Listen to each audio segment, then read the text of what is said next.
అనగా దాని ప్రక్కల నుండి 6 కొమ్మల నిగుడవలెను. సో మొత్తము ఇటుపక్క 3 అటుపక్క 3 మొత్తము 6, సెంటర్లో ఒకటి ఉంటుంది, మొత్తము 7. ఓకే, 33 వచనం. ఒక కొమ్మలో మొగ్గ, పువ్వు, బాదము రూపమైన కలశములు, రెండవ కొమ్మలో మొగ్గ, పువ్వు గల బాదము. ఈ మాట గమనించాలి, మొగ్గ, పువ్వు, బాదం, ఈ 3 అండర్లైన్ చేయాలి. అంటే ఒక కొమ్మలో మొగ్గ, పువ్వు, బాదం ఒక సెట్ అన్నమాట. అర్థమవుతుందా? మీకు ఎక్స్ప్లెయిన్ చేయబోతున్నాను. రైట్, ఇది కాండం, సెంటర్లో ఉన్నది కాండం. తర్వాత కొమ్మ అంటే సైడ్కి వచ్చినవన్నీ కూడా కొమ్మలుగా పిలువబడుతున్నది. ఇందులో పువ్వు, మొగ్గ, కలశము లేక అది బాదం, అది ఒక బంచ్లా కనిపిస్తూ ఉంది. ఓకే, ఆ యొక్క బంచ్లోనే మొగ్గ, పువ్వు, బాదం ఉంటుంది. అట్లా ఒక కొమ్మలో 3 ఉంటాయి. ఇంకా మీకు ఎక్స్ప్లెయిన్ చేస్తాను. 3 సెట్స్ కనిపిస్తున్నాయి. ఒక కొమ్మలో 3 ఉన్నాయి. 1, 2, 3. ఒక కొమ్మలో 3 మొగ్గ, పువ్వు, బాదం. అగైన్ రెండవ కొమ్మలో కూడా మొగ్గ, పువ్వు, బాదం. ఓకే, అగైన్ మళ్ళీ 3వ కొమ్మలో కూడా మొగ్గ, పువ్వు, బాదం. అంటే 3 మొగ్గలు, 3 పువ్వులు, 3 బాదం. అర్థమవుతుందా? రైట్. 34వ వచనం. మరియు దీపవృక్ష ప్రకాండంలో బాదం రూపమైన 4 కలశములు, వాటి మొగ్గలు, వాటి పువ్వులు ఉండవలను. సో సెంటర్లో ఎన్ని ఉంటాయి? సెంటర్లో 4 ఉంటాయి. సెంటర్లో 4 ఉంటాయి. లెఫ్ట్ సైడ్ 3 కొమ్మల మీద, ఒక కొమ్మ మీద 3 ఉంటాయి. 3 కొమ్మల మీద మొత్తం 27. సో లెఫ్ట్ సైడ్ 27 రాయండి. దీపస్తంభానికి లెఫ్ట్ సైడ్ 27 అని రాయండి. సో రైట్ సైడ్ కూడా ఎన్ని ఉన్నాయి? రైట్ సైడ్ కూడా ఒక కొమ్మకు 3 ఉంటాయి, రెండో కొమ్మకి 3 ఉన్నాయి, 3వ కొమ్మకి 3 ఉన్నాయి. టోటల్ 27. సో రైట్ సైడ్ కూడా 27 రాయండి. దేని వాక్యం ఏమంటుంది? సెంటర్లో 4 సెట్స్ ఉండాలి. 1, 2, 3 and 4 కదా. సో మొత్తము 12 కదా. ఒక సెట్లో 3 ఉంటాయి, 4 సెట్స్లో కలిపి ఉన్నాయి 12. 12 into 1 is equal to 12. Total 12. So left side 27 ఉంటాయి, రైట్ సైడ్ 27 ఉంటాయి, సెంటర్లో 12 ఉంటాయి. నౌ 27 + 27 + 12 ఎంత అవుతుంది చెప్పండి? 66. 66 అనేటువంటి సంఖ్య ఇక్కడ తప్ప మనకు బైబిల్ ఎక్కడా కనిపించదు. నంబర్ 66 అన్నది ఇక్కడ తప్ప మీకు ఓల్డ్ టెస్ట్మెంట్లో మీకు ఎక్కడా కనిపించదు. సో 66 అనేటువంటి ఒక సంఖ్య మీకు దీపస్తంభంలో కనిపిస్తుంది. దీన్ని బట్టి ఏం అర్థం చేసుకోవాలి? దీపస్తంభం పరిశుద్ధాత్మకి సాదృశ్యము. పరిశుద్ధాత్మ దేవుని కార్యములలో చెప్పండి, బైబిల్ ఎలా రాయబడి ఉంది? బైబిల్ మనుషులు ఇచ్చే బట్టి రాయబడి ఉందా? బైబిల్ మనిషి యొక్క ఆలోచనలు బట్టి రాయబడి ఉందా? లేదు. దేవుని యొక్క ఆత్మ చేత ప్రేరేపించబడి మనుషులు దైవ ప్రేరణతో దేవుని యొక్క గ్రంథాన్ని రాశారు. 2 తిమోతి 3వ అధ్యాయం 16వ వచనం. 2 తిమోతి 3:16. దైవావేశము వలన కలిగిన ప్రతి లేఖనము ఉపదేశించుటకును, ఖండించుటకును, తప్పు దిద్దుటకును, నీతి యందు శిక్ష చేయుటకును ప్రయోజనకరమై ఉన్నది. కాబట్టి మన 66 పుస్తకాలు మనుషుని యొక్క మేధస్సు నుంచి పుట్టలేదు. బైబిల్ ఉన్నటువంటి ప్రతి వచనము, ప్రతి అక్షరము, ప్రతి అధ్యాయము మానవుని యొక్క ఉద్దేశం బట్టి రాయబడలేదు. ఏదో పౌలు ప్రయాణం చేసి 4 లెటర్లు రాసేసారులే, అండ్ తిమోతి కూడా పేతురు కూడా 3 పత్రికలు రాసేసారులే, 2 పత్రికలు రాసేసారులే అని ఏదో యాదృచ్ఛికంగా జరిగింది కాదు. బైబిల్లో ప్రతి అక్షరము, ప్రతి చాప్టర్ కూడా దేవుని ఆత్మ ప్రేరణతో రాయబడి ఉంది. ఇంకో మాట చెప్పాలంటే 66 పుస్తకాలకి గ్రంథకర్త ఎవరు అంటే పరిశుద్ధాత్మ దేవుడు. హల్లెలూయా.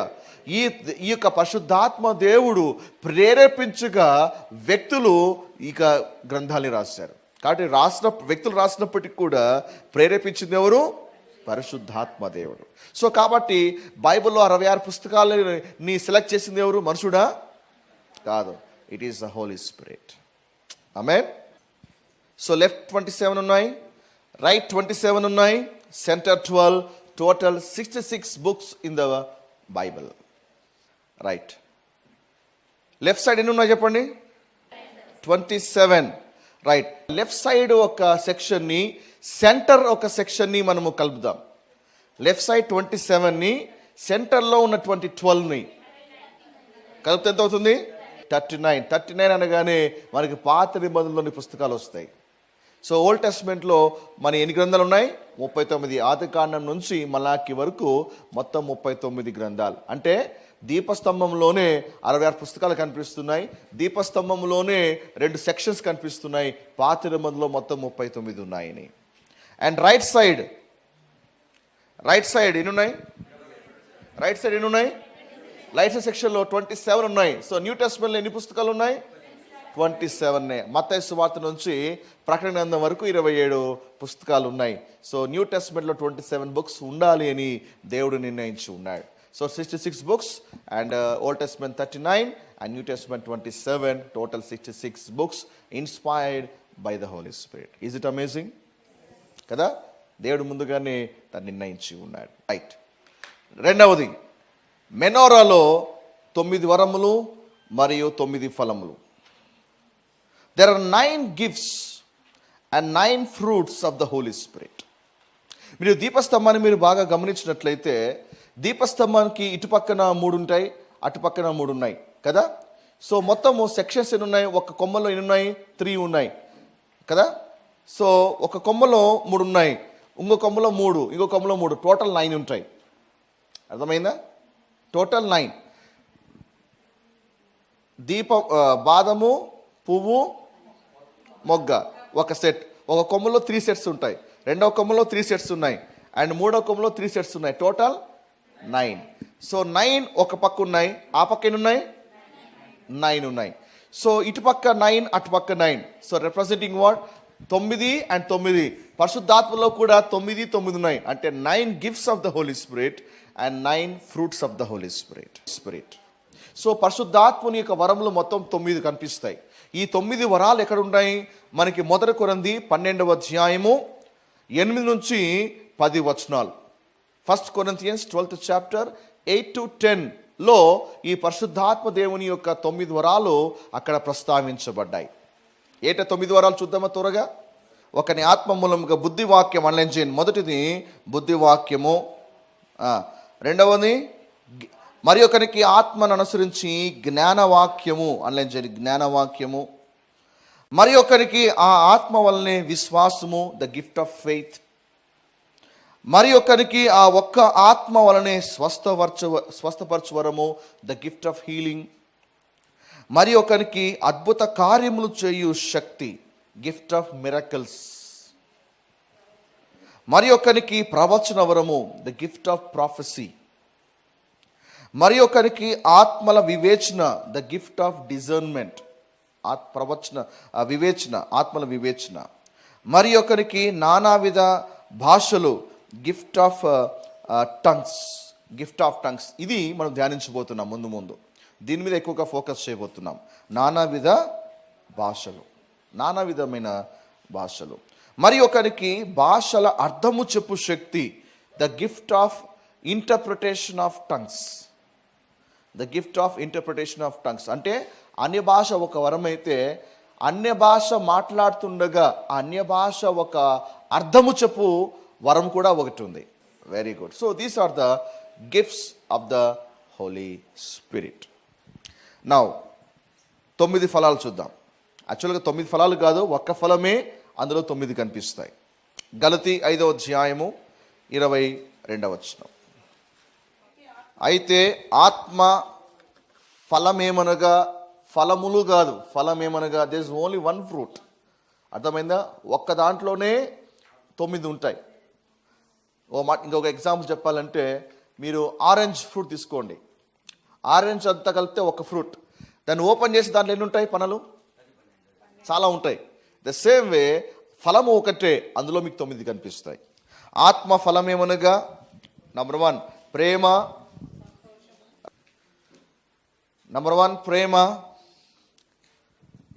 నంబర్ 2 సంతోషము. నంబర్ 3 సమాధానము. నంబర్ 4 దీర్ఘశాంతము. నంబర్ 5 దయాలుత్వము.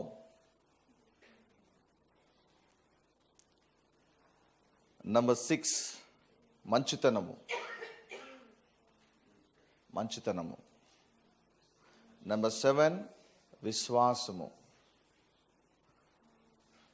8 సాత్వికము. అండ్ 9 ఆశా నిగ్రహము. So these are the fruit of the Holy Spirit. Amen. So ఇద్దరికి ఏం చూసాము? పరిశుద్ధాత్మ 66 గ్రంథాలకి గ్రంథకర్త అని, పరిశుద్ధాత్మ దేవుడే 66 గ్రంథాలని 2 భాగాలుగా విభాగించి మరి 39 గ్రంథాలను పాత నిబంధనగాను 27 గ్రంథాలను కొత్త నిబంధన గ్రంథాలుగా ఆయన చేసి ఉన్నాడని మనం చూసాం. రెండోది ఏం చూసాము? పరిశుద్ధాత్మలో 9 వరాలు ఉన్నాయని, మరి ఆత్మ ఫలము కలిగినటువంటి ఫలాలు 9 ఉన్నాయి అని మనము ఈరోజు స్పష్టంగా చూస్తున్నాం. ఆమేన్. రైట్. ఇంకాస్త ఈ దీపస్తంభంలో ఏముందో మనం చూడబోతున్నాం. సరే, ఇంతకీ ఈ దీపస్తంభంలో బాదము, మొగ్గ, పువ్వు ఉంది కదా, ఇది దేనికి సాదృశ్యము?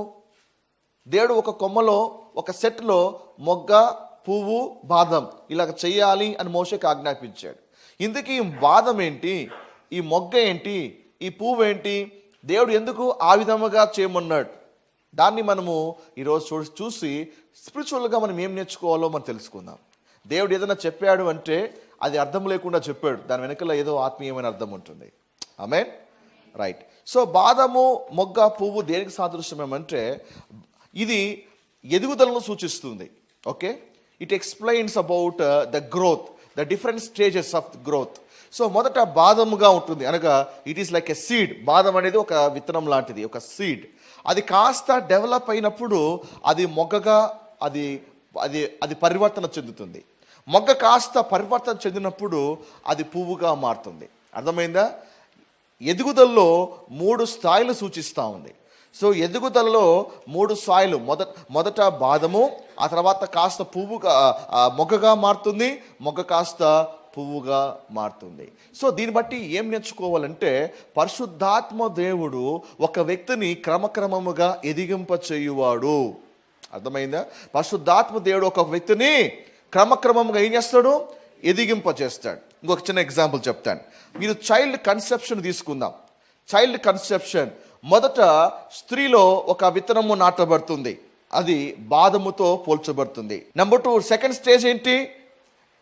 గ్రోత్. విత్తమైనటువంటి ఒక విత్తనము, బీజం ఏమైతే ఉందో మెల్లిగా గర్భములో అది ఎదగడం ప్రారంభిస్తుంది. That's called growth. కాబట్టి దాన్ని మొగ్గతో మనం పోల్చవచ్చు. ఆ తర్వాత బాగా ఎదిగిన తర్వాత ఆ బిడ్డను తల్లి జన్మనిస్తుంది. That's called delivery. దాన్ని మనము పువ్వుతో పోల్చవచ్చు కదా. మొక్కలో అంతిమ దశ ఏంది? ఫ్లవర్. కాబట్టి కన్సెప్షన్లో అంతిమ దశ ఏంటి? డెలివరింగ్ ఏ బేబీ కదా. సో తల్లి కూడా 9 నెలలను డివైడ్ చేస్తే 3 ట్రైసెమిస్టర్స్ దాన్ని ఏమంటారు, I'm not sure about that. So 9 మంత్స్ని డివైడ్ చేస్తే 3 మంత్స్ ఒక స్టేజ్, అండ్ 3 మంత్స్ ఒక స్టేజ్, అండ్ 3 మంత్స్ ఒక స్టేజ్. అందుకే ఈవెన్ స్కానింగ్కి వెళ్ళాలన్నా కూడా డాక్టర్ చెప్తారు 3 మంత్స్ అయిన తర్వాత కంప్లీట్ అయినాక రావాలని చెప్తారు. ఎందుకంటే ఎవ్రీ 3 మంత్స్కి వాళ్ళు ఈజీగా దాన్ని డయాగ్నోస్ చేస్తారు. So 3 months and 3 months and 3 months. So కాబట్టి conception, growth and delivery. So క్రమక్రమముగా ఎదుగుదల అనేది మనకి మనం బాగా స్పష్టముగా మనం చూస్తూ ఉన్నాం. ఆమేన్. ఇదే విషయమై యేసు వారు కూడా ఒక విషయం చెప్పాడు. బైబిల్ చూసినట్లయితే మార్కు సువార్త 4వ అధ్యాయం 26 నుంచి 28 వచనాలు. మార్కు సువార్త 4వ అధ్యాయం 26 నుంచి 28 వచనాలు. మరియు ఆయన, ఒక మనుష్యుడు భూమిలో విత్తనము చల్లి రాత్రింబగులు నిద్రపోవచ్చు, మేల్కొనుచుండగా వానికి తెలియని రీతిగా ఆ విత్తనము మొలచి పెరిగినట్లే దేవుని రాజ్యం ఉన్నది. భూమి మొదట మొలకను అనలైన్ చేయాలి. మొలకను ఫస్ట్ ఏమొస్తుంది?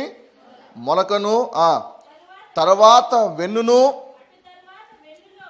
అటు తర్వాత వెన్నులో ముదురు గింజలు అనలైన్ చేయాలి.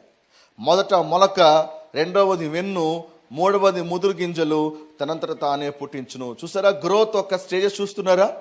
ఎస్, ఇక్కడ ఒక స్పిరిచువల్ లెసన్ ఉంది, చక్కగా గమనించాలి. దేవుని యొక్క వాక్యమును పరిశుద్ధాత్మ దేవుడు ఈ విధంగానే ప్రజల హృదయంలో నాటుతాడు. ఇక్కడ వాక్యం ఒక మనుషుడు భూమిలో విత్తనము చల్లి అనగా ఆ భూమి ఏంటి? మనుషుని యొక్క హృదయం. అది మనుషుని హృదయములో దేవుని యొక్క వాక్యము ఈ విధంగా విత్తనం రూపంలో నాటబడుతుంది. విత్తనము నాటబడిన తర్వాత చెప్పండి, మరుసటి రోజుకే పంట వస్తుందా? నాటబడిన వెంటనే ఫలాలు వస్తాయా? నాటబడిన వెంటనే ఏమండి బయటగా ఆ ఫ్లవర్స్ కన్నీ కనిపిస్తాయా? లేదు. నాటబడినటువంటి విత్తనము లోపల ప్రక్రియ చెంది ఆ తర్వాత ఏమన్నీ మొలకగాను, ఆ తర్వాత వెన్నులుగాను, ఆ తర్వాత ముదురు గింజలుగా మారాలి. సో ఆ గ్రోత్లో కూడా ఒక ప్రాసెస్ ఉంది. ఆ ప్రాసెస్కి కొంచెం టైం పడుతుంది. ఈరోజు చాలామంది యొక్క అభిప్రాయం ఏమంటే, ఈరోజు ఒక వ్యక్తి సువార్త చెప్తే ఈరోజు రక్షించబడాలి. ఈరోజు ఒకరికి ఏమైనా సరే దేవుని యొక్క విషయాలు చెప్తే ఇమ్మీడియట్గా వెంటనే మార్పు వచ్చేయాలి. చాలామంది ఎంత చెప్పినా కూడా ప్రజల హృదయంలో వెంటనే మార్పు రాకపోతే ఏమో నేను చెప్పిన మాట పని చేయలేదేమో, అందుకే ఆ వ్యక్తులు ఇంకా మార్పు కనపడలే. వాక్యము చెప్పిన వెంటనే మనం వెంటనే ఎక్స్టర్నల్ సైన్స్ చూస్తాం, అతనిలో మార్పు వచ్చిందా లేదా, అతనిలో నేను ఆశించినటువంటి ఒక రిజల్ట్ కనపడుతుందా లేదా. కనపడకపోతే బహుశా నా మాటలన్నీ వ్యర్థమైపోయినాయేమో అని ఇప్పుడు గుర్తుపెట్టుకోగలగాలి. ఎంత చెప్పినా కూడా నువ్వు దేని గురించి ఎంత వాక్యం చెప్పినా నువ్వేం చేస్తున్నావు? వాళ్ళ హృదయాల్లో దేవుని వాక్యం అనే విత్తనము నాటుతూ ఉన్నావు. హల్లెలూయా. నువ్వు నాటినటువంటి ఆ విత్తనము వ్యర్థమైపోద్దేని బిడ్డారా? చెప్పండి, విత్తనము వేయడము మొలక రాకపోవడము సాధ్యమవుతుందా? కాదు, ఖచ్చితంగా సాధ్యమవుతుంది. విత్తనం వేసిన వెంటనే ఖచ్చితంగా ఒక రోజు పంట వస్తుంది. కాకపోతే you need to respect the time. Hallelujah. So కాబట్టి ఈరోజు మనమంతా కూర్చొని ఈరోజు దేవుని వాక్యం వింటున్నాం. ఈరోజు మనమంతా దేవునిలో కూర్చొని దేవుని సత్యాలు తెలుసుకున్నామంటే ఎవరో ఎప్పుడో వేసినటువంటి విత్తనము ఎప్పుడో ఫలించింది కాబట్టి ఈరోజు దేవుని యొక్క పంటను ఆస్వాదిస్తున్నాం. ద సేమ్ వే నువ్వు ఎవరికైనా పరిచయం చేస్తున్నావా, వాళ్ళ హృదయంలో వాళ్ళ బాహ్య చోలతో వినకపోనివ్వండి, నువ్వు విత్తనం వేస్తున్నావు అంతే. విత్తనం వేసిన తర్వాత అది ఎలా మొలకొస్తుందో రైతుకు తెలుసా? అని పని ఏంటంటే విత్తనం వేయడము, వెళ్ళి పడుకోవడం అంతే. రైతుకు మాటకు వచ్చి ఆ తాను వేసినటువంటి విత్తనము త్రోవి బయటికి ఈరోజు ఇంకా రాలేదేంటి పంట, అది మళ్ళీ భూలో నాటి మళ్ళీ పడుకొని పొద్దున లేగానే మళ్ళీ ఆ విత్తనం బయటికి తీసి ఇంకా ఏంటి మొలక రాలేదని మళ్ళీ నాటేసిపోయి పడుకుంటే పంట వస్తుందా? ఎస్. రైతుకు తెలుసు విత్తనం వేసిన తర్వాత భూమి కింద ఒక ప్రక్రియ జరుగుతూ ఉంది. దేబిడ్డ, బహుశా నీ కుటుంబం కోసం ప్రార్థన చేస్తున్నావేమో, నీ బంధువుల కోసం ప్రార్థన చేస్తున్నావేమో, నీ వాళ్ళ కోసం ప్రార్థన చేస్తున్నావేమో, వాళ్ళకి వాక్య పరిచయం చేస్తున్నావేమో. కానీ గుర్తుపెట్టుకోండి, నువ్వు ఎప్పుడు విత్తనం వేసినా ఆ విత్తనమునకు పంట ఏదో రోజు తప్పకుండా వస్తుంది. హల్లెలూయా. దేవుని వాక్యం చూడండి, అక్కడ ఏమని, తెలియని రీతిగా ఆ విత్తనము మొలిచి అన్లైన్ చేయండి. నీకు తెలీదు ఆ విత్తనం ఎలా మొలుస్తుందో, నీకు తెలీదు ఆ విత్తనానికి ఎంత పంట రాబోతుందో, నీకు తెలీదు ఆ విత్తనము ఎన్ని వృక్షాలుగా మార్చబడుతుందో, నీకు తెలీదు ఆ విత్తనము ఎన్ని పండ్లు ఇవ్వబోతుందో. నీకు తెలియని రీతిగానే ఒకరోజు ఆ వ్యక్తుల జీవితంలో అది మహావృక్షముగా మార్చబడుతుంది. హల్లెలూయా. నీకు తెలియని రీతిగానే హృదయంలో లోపల అంతరంగంలో దేవుడు కార్యం జరిగిస్తూ ఉన్నాడు. నీ పని ఒక రైతుగా విత్తనం వేయడము, ఆ దేవుని పని నువ్వు వేసిన విత్తనమునకు దేవుడు జీవాన్ని ఇవ్వడం. హల్లెలూయా.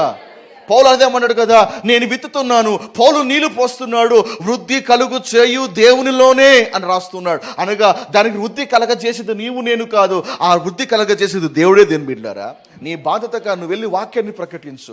ఆ రిజల్ట్స్ ఎక్స్పెక్ట్ చేయకు, వెంటనే ఎక్స్టర్నల్ సైన్స్ ఎక్స్పెక్ట్ చేయకు. వెంటనే మారాలి, వెంటనే ఒకసారి వెంటనే మారుతుంటారు, కొందరు మారకపోవచ్చు. మొత్తానికి అయితే ఒక విత్తనం ఆలస్యమైందంటే లోపల బలమైన వేలు తీసుకుంటా ఉంది.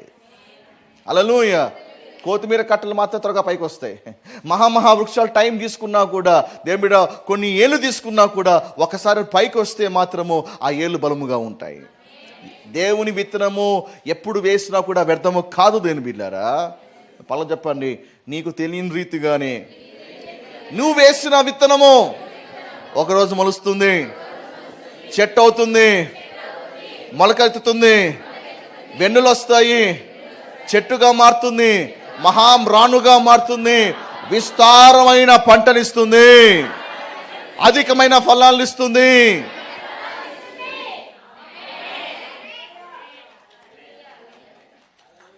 That is the power of a seed. ఆదికాండం 1వ అధ్యాయంలో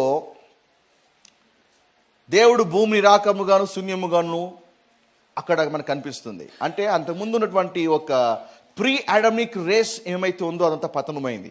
సో ప్రీ అడమిక్ రేస్ గురించి మీకు చెప్పి ఉన్నాను. ఆదాం కంటే ముందు ఒక సృష్టి ఉందని స్క్రిప్చర్స్లో మేము ప్రూవ్ చేస్తాను బైబిల్ స్టడీలో కదా. అందుకే భూమి నిరాకారంగా మారింది, శూన్యముగాను మారింది. సో దేవుడు మళ్ళా సమస్తమును దేవుడు తయారు చేస్తున్నాడు. దేవుడు తయారు చేస్తున్నప్పుడు దేని బిడ్డరా, భూమి ఆ గడ్డి మొలిపించును గాక అని పలికాడు.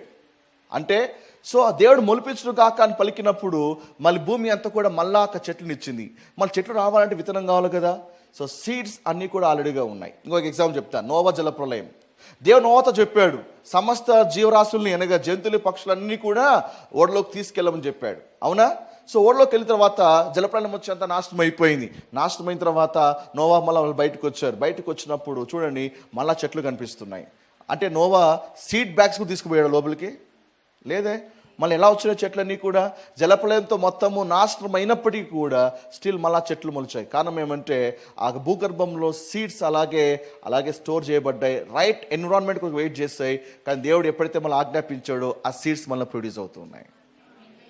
నువ్వు వేసిన విత్తనము కూడా వెంటనే ఫలింపు రాకపోవచ్చు. మేబీ ఆ సీడ్ రైట్ ఎన్విరాన్మెంట్ కొరకు వెయిట్ చేస్తూ ఉంది. విత్తనం వేయడం ఒక ఎత్తు అయితే దానికి సరైనటువంటి వాతావరణం దానికి కావాలి కదా. ఎస్, ఈరోజు ఒక వ్యక్తిని వాక్య పరిచయం చేసి ఉండొచ్చు. ఆ వ్యక్తికి వాక్యం అనే విత్తనం నాటి ఉండొచ్చు. బహుశా ఆ వ్యక్తిలో ఉన్నటువంటి ఆ విత్తనానికి రైట్ అట్మాస్ఫియర్ కావాలి, రైట్ ఒక పరిస్థితుల్లో అనుకూలించబడాలి. ఒక రోజున వన్ ఫైన్ డే ఏదో రోజు కూడికి పోతాడు, రైట్ అట్మాస్ఫియర్లో ఆ విత్తనం వాళ్ళకి వస్తుంది. ఏదో రోజు ఒక సేవకాడికి వెళ్తాడు, ఏదో రోజు బైబిల్ పట్టుకుంటాడు, ఏదో రోజు టీవీ చూస్తుంటాడు. ఎక్కడో మొత్తానికి లోపల ఉన్న సీడ్కి రైట్ అట్మాస్ఫియర్ రాగానే వెంటనే ఆ విత్తనం మొలకెత్తుతుంది. హల్లెలూయా. ఎస్, ఇజ్రాయెల్ దేశంలో కూడా ఈ మధ్య కొంతకాలం కిందట ఒక అద్భుతమైనటువంటి విషయాన్ని కనుగొన్నారు. కొన్ని పురాతనమైనటువంటి ఒక దినాల్లో కొన్ని ఏళ్ళ కింద ఉన్నటువంటి కొన్ని విత్తనాలు వాళ్ళు కనుగొన్నారు. కొన్ని ఇయర్స్ అయిపోయింది. అయితే వాళ్ళకి ఒక ఆలోచన వచ్చింది, ఇన్ని ఏళ్ళు అయింది కదా, ఈ విత్తనంలో జీవం ఉందా లేదా చూద్దామని దాని ల్యాబ్లో టెస్ట్ చేశారు. ఫలితంగా దాన్ని తీసుకెళ్ళి ఒక మంచి అట్మాస్ఫియర్లో ఒక విత్తనాన్ని నాటారు. వాళ్ళు ఆశ్చర్యపోయే విధంగా కొన్ని నెలల తర్వాత ఆ విత్తనాలు మళ్ళీ మొలకెత్తున్నాయి. కొన్ని ఏళ్ళుగా విత్తనాలుగా ఉన్నటువంటి ఆ విత్తనము నాటినప్పటికి కూడా అది మళ్ళా మొలకొచ్చింది. అంటే అంతకుముందు ఎందుకు మొలకెత్తలేదు? కారణం ఏమంటే విత్తనముగా ఉంది, రైట్ అట్మాస్ఫియర్ అనేది లేకపోవడం వల్ల అది విత్తనముగానే మిగిలిపోయింది. ఇప్పుడు రైట్ అట్మాస్ఫియర్ రావడంతో ఆ విత్తనంలో ఉన్నటువంటి పొటెన్షియల్ ఏమైతే ఉందో అది బయటకు వచ్చింది. సేమే ప్రజల లైఫ్ కూడా లాంటిదే. విత్తనం వేయండి, దేవుడు ఎక్కడో చోట రైట్ అట్మాస్ఫియర్, రైట్ సిచ్యువేషన్ తీసుకుని వస్తాడు. అప్పుడు మీరు వేసినటువంటి ఆ విత్తనంలో ఉన్నటువంటి పవర్ అండ్ పొటెన్షియల్ అన్నీ కూడా బయటకు వస్తాయి. హల్లెలూయా. చెప్పండి, క్రైస్తవ జీవితము లిఫ్ట్ లాంటిది కాదు, అది క్రమక్రమముగా ఎదిగేటువంటి స్థాయి లాంటిది. ఇన్స్టెంట్ ఎక్స్పెక్ట్ చేయవాకండి. Step by step grow. Pastor గారు ఈ రాత్రే నేను బాగా ఎదిగిపోవాలా? ఇంపాసిబుల్. పుట్టిన బిడ్డ కూడా పుట్టంగానే అనుకుంటే పెద్దోడైపోతాడా? నో. ఎంతగా తింటాడో, ఎంతగా ఆ ఫీడింగ్ తీసుకుంటాడో అంతగా క్రమక్రమంగా ఎదుర్కొంటూ వస్తుంటాడు. క్రైస్తవ జీవితం కూడా అలాంటిదే. మీ జీవితంలో కూడా పరిశుద్ధాత్మ దేవుడు అలాగే కార్యం చేయడానికి ఇష్టపడుతున్నాడు. ఇంకా నువ్వు బాధంగానే ఉన్నావా?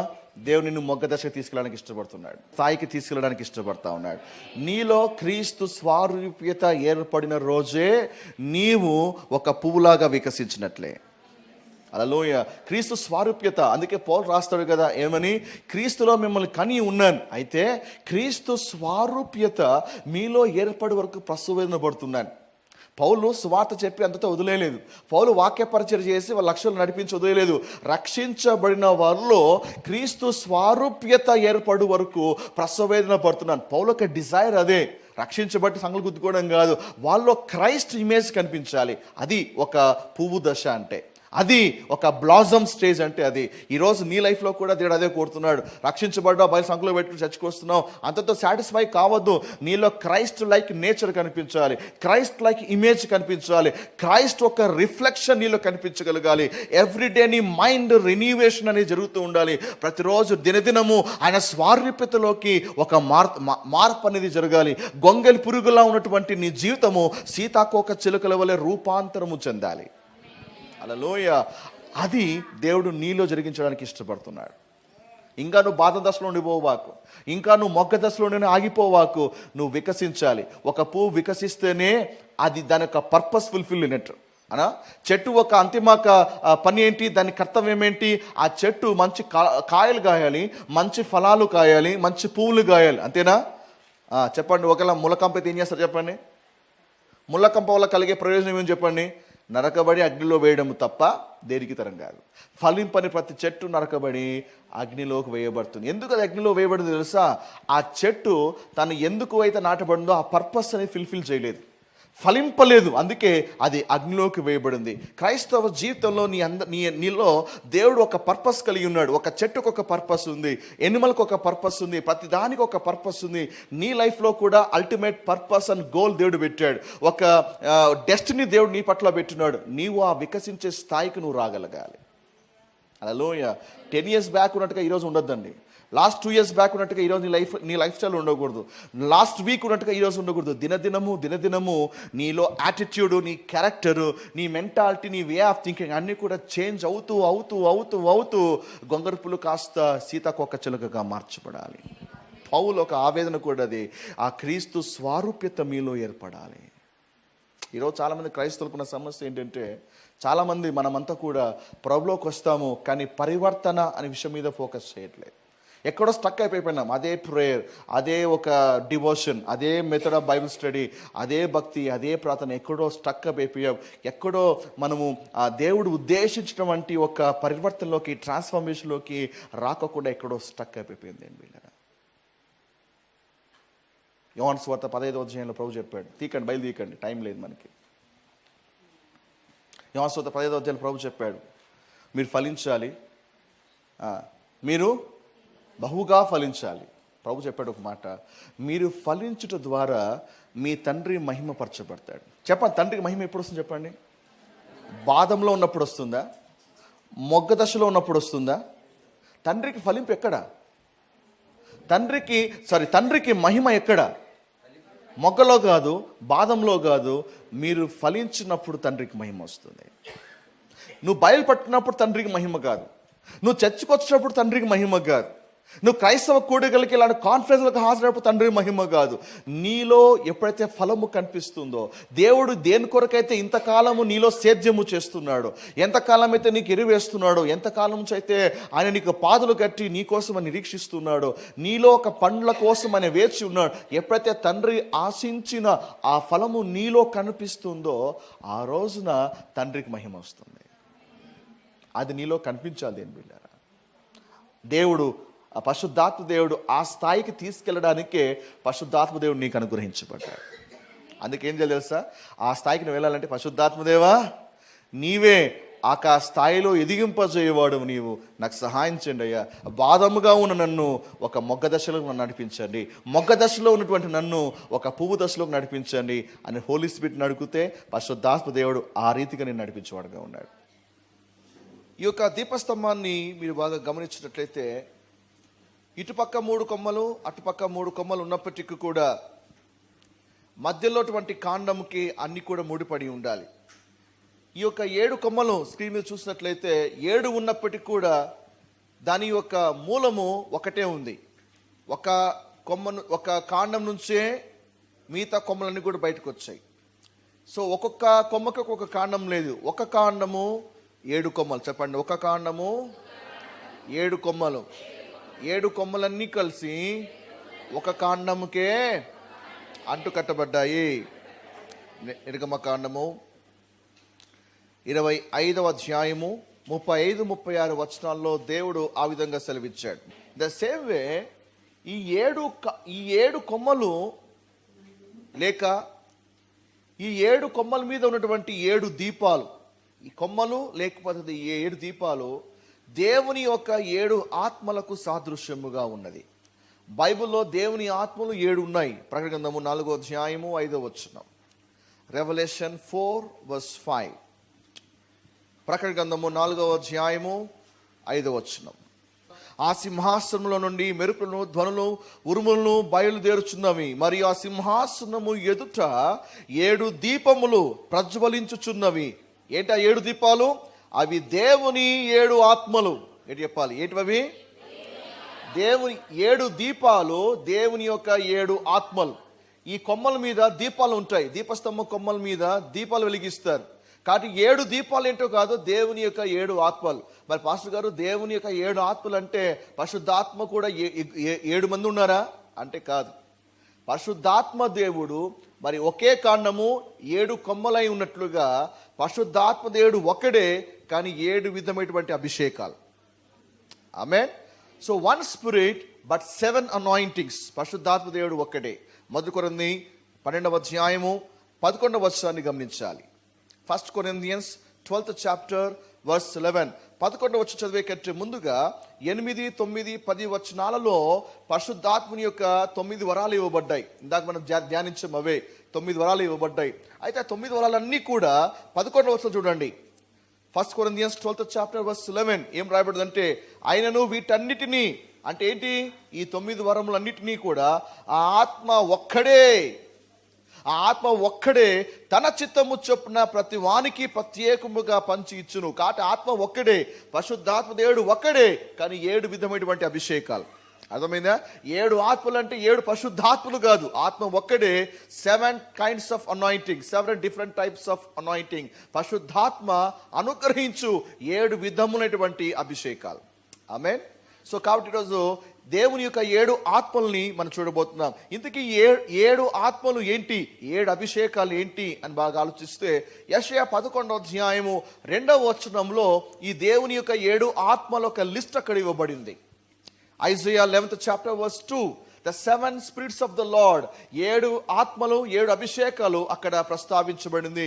ఈ 7 ఆత్మల్ని మనము చాలా డీటెయిల్గా, అంటే చాలా క్లుప్తంగా మనం చూడబోతున్నాం. టైం లేదు కాబట్టి కొంచెం కొంచెంగా చూస్తూ మనం ముందుకు సాగబోతున్నాం. యెషయా 11వ అధ్యాయము 2వ వచనం. యెహోవా ఆత్మ, మొదటి రాసుకోవాలి, మొదటిది యెహోవా ఆత్మ. మొదటి యొక్క ఆత్మ, ఫస్ట్ అనాయింటింగ్, యెహోవా ఆత్మ, the spirit of the lord. రెండవది జ్ఞానమునకు ఆధారమగు ఆత్మ. మూడవది వివేకములకు ఆధారమగు ఆత్మ. నాలుగవది ఆలోచనకు ఆధారమగు ఆత్మ. ఐదవది బలమునకు ఆధారమగు ఆత్మ. ఆరవది తెలివిని పుట్టించు ఆత్మ. ఏడవది యెహోవా ఎడల భయభక్తులను పుట్టించు ఆత్మ. So these are the 7 spirits of the Lord. Okay, పరిశుద్ధాత్మ ఒక 7 అభిషేకాలు ఇవన్నీ కూడా. ఈ 7ని క్లుప్తంగా ఒక్కొక్కటిగా మనం ధ్యానిస్తూ మనం ముందుకి సాగుతాం. ఆమేన్. రైట్. ఓకే, సో సెంటర్లో ఉన్నది యెహోవా ఆత్మ. అందుకే ఆ సెంటర్లో ఉన్నటువంటి కాండం నుంచే మిగతా కొమ్మలన్నీ బయటకు వచ్చాయి. సో కాబట్టి యెహోవా ఆత్మ నుంచే మిగతా 6 అభిషేకాలు బయటకు వస్తాయి. ఓకే, సో ఈ అభిషేకాలన్నిటికీ కేంద్రం ఏంటి? The spirit of the Lord, యెహోవా ఆత్మ. రైట్. సో ఈ యెహోవా ఆత్మ, ఈ మొదటి అభిషేకము ఏం చేస్తుంది? ఈ 7 అభిషేకాలు క్రైస్తవ జీవితంలో ఏ విధంగా ఉపయోగకరంగా ఉంటాయి? ఈ 7 ఆత్మలు క్రైస్తవ జీవితానికి ఏ విధంగా దోహదపడతాయి? మొదటి అభిషేకము యెహోవా ఆత్మ. ఆమేన్. సో యెహోవా ఆత్మ ఏం చేస్తుంది? యెహోవా ఆత్మ ఇది ప్రసంగించుటకు పరిశుద్ధాత్మని అభిషేకం. It is anointing that will enable us to preach the word of God. ప్రసంగించడానికి, బోధించడానికి, దేవుని వాక్యమును ప్రకటించడానికి అవసరమైనటువంటి అభిషేకం ఇది. యెషయా 61వ అధ్యాయము 1వ వచనం. Isaiah 61 chapter verse 1. యెషయా 61వ అధ్యాయము 1వ వచనం. This is anointing that enables us to preach the word of God. ప్రభువగు యెహోవా ఆత్మ నా మీదికి వచ్చి ఉన్నది. దేవుని యొక్క ఆత్మ నా మీదికి వచ్చి ఉన్నది. రావడం వల్ల ఏమైంది? దీనులకు సువర్తమానము ప్రకటించుటకు. చాలు, దీనులకు సువర్తమానం ప్రకటించుటకు, వాక్యము ప్రకటించడానికి, వాక్యము బోధించడానికి, దేవుని రాజ్యం గురించి ప్రకటించడానికి దేవుని యొక్క ఆత్మ అభిషేకము సహాయము చేస్తుంది. దేవుని స్తోత్రం. అందుకే యేసుప్రభువు వారు కూడా 30వ ఏట బాప్తిసము తీసుకున్నంత వరకు ఆయన ఎక్కడ వాక్య పరిచయం చేసినట్టుగా కనిపించారు. కానీ ఆత్మతో అభిషేకించబడిన తర్వాత, ఆత్మతో నింపబడిన తర్వాత, అరణ్యంలో శోధించబడిన తర్వాత ఆయన నేరుగా ఆయన సొంత ఊరికి వచ్చి నజరేతుకు వస్తాడు. అక్కడ నిలబడి అక్కడ ఆ సమాజ మందిరంలో ఆయనకి గ్రంథం ఇవ్వమన్నప్పుడు ఆ గ్రంథం తెరువుగా మరి ఎగ్జాక్ట్గా ఈ యెషయా గ్రంథము 61వ అధ్యాయం యొక్క లేఖన భాగము ఆయనకి ఇవ్వబడుతుంది. ఆయన దాన్ని తీసి చదువుతున్నాడు. తీసి యెహోవా ఆత్మ నా మీద ఉన్నది, దీనులకు సువార్తమానం ప్రకటించుటకు అని అంత చదువుతూ, నేడు మీ వినికిడిలో ఇది నెరవేర్చబడి ఉన్నది అని చెప్పి ఆ గ్రంథము ఆ పరిచారకులకు ఇచ్చేసాడట. సిన్స్ దెన్ అక్కడ నుంచి ఆత్మతో అభిషేకించబడ్డాడు. కాబట్టి ఆయన లైఫ్ అంతా కూడా బాగా గమనించండి. ఎక్కడ వాక్యము చెప్పినా కూడా ప్రతి ఒక్కరు కూడా నోరు మూసుకున్నారు. ఎందరో ప్రయత్నం చేశారు, ఎందరో ఇరికించుకుందామని ట్రై చేశారు, కానీ ఎవరు కూడా యేసుని తన మాటల్లో పట్టుకోలేకపోయారు. ఆమేన్. యేసు అంత ధైర్యముగా వాక్యాన్ని ప్రకటించాడు, అంత ధైర్యముగా వాక్యాన్ని విడుదల చేశారు.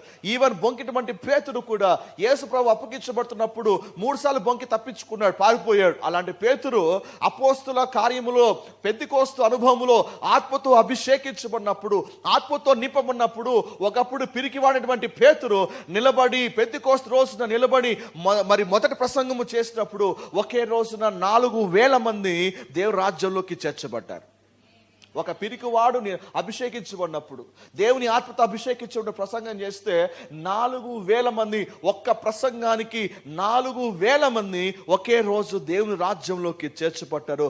This is the anointing that will enable us to preach the word of God. హల్లెలూయా.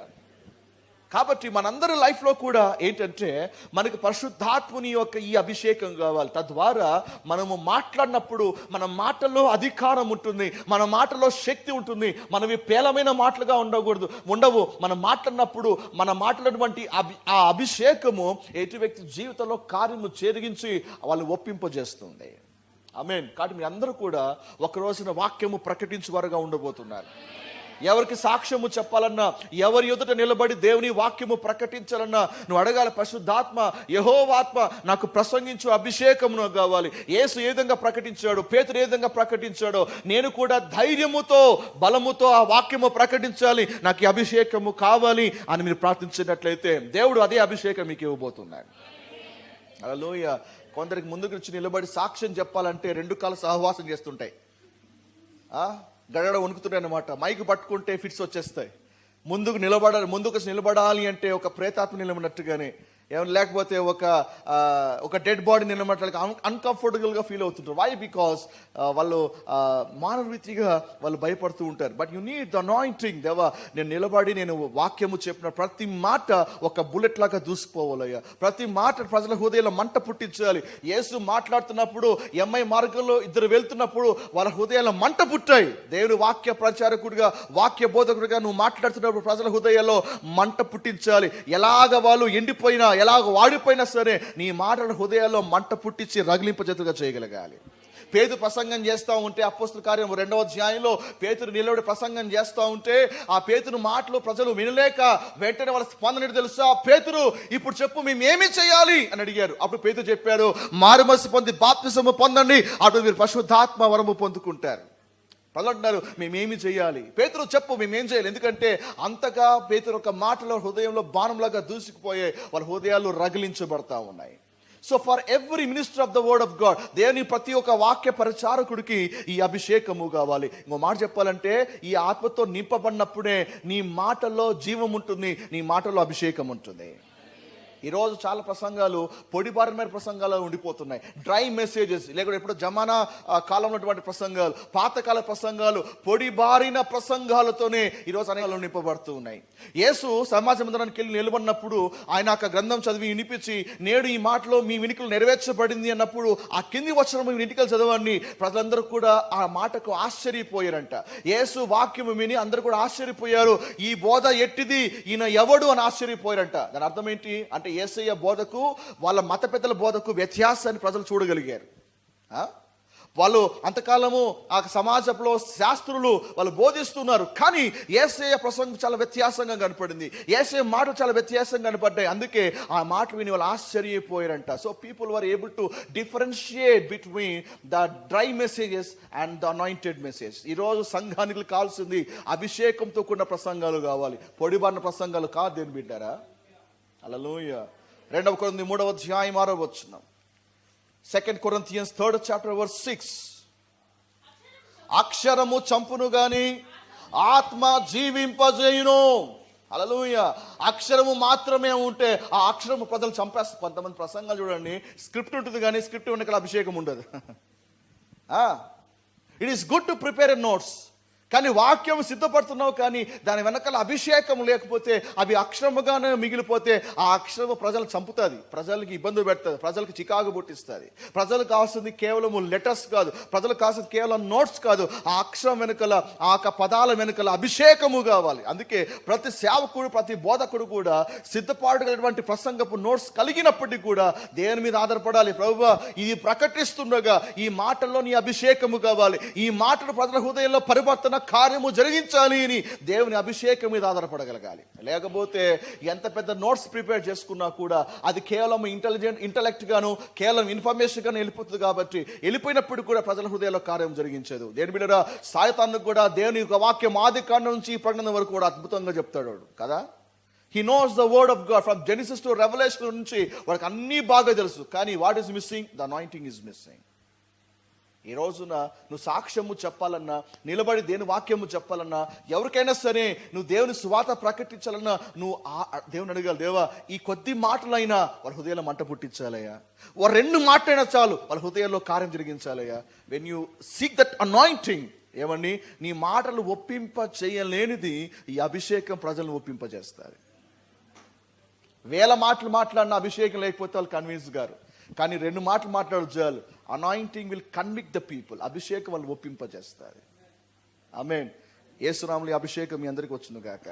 సాక్ష్యము చెప్పడానికి, నిలబడడానికి, ప్రకటించడానికి, తెలియపరచడానికి, పంచుకోవడానికి, మీరు ప్రజలను దేని వద్దకు నడిపించడానికి దేవుడు మీ మీద ఈ యొక్క ప్రకటించు ఆత్మ, యెహోవా ఆత్మను దేవుడు మీ అందరికీ అనుగ్రహించును గాక.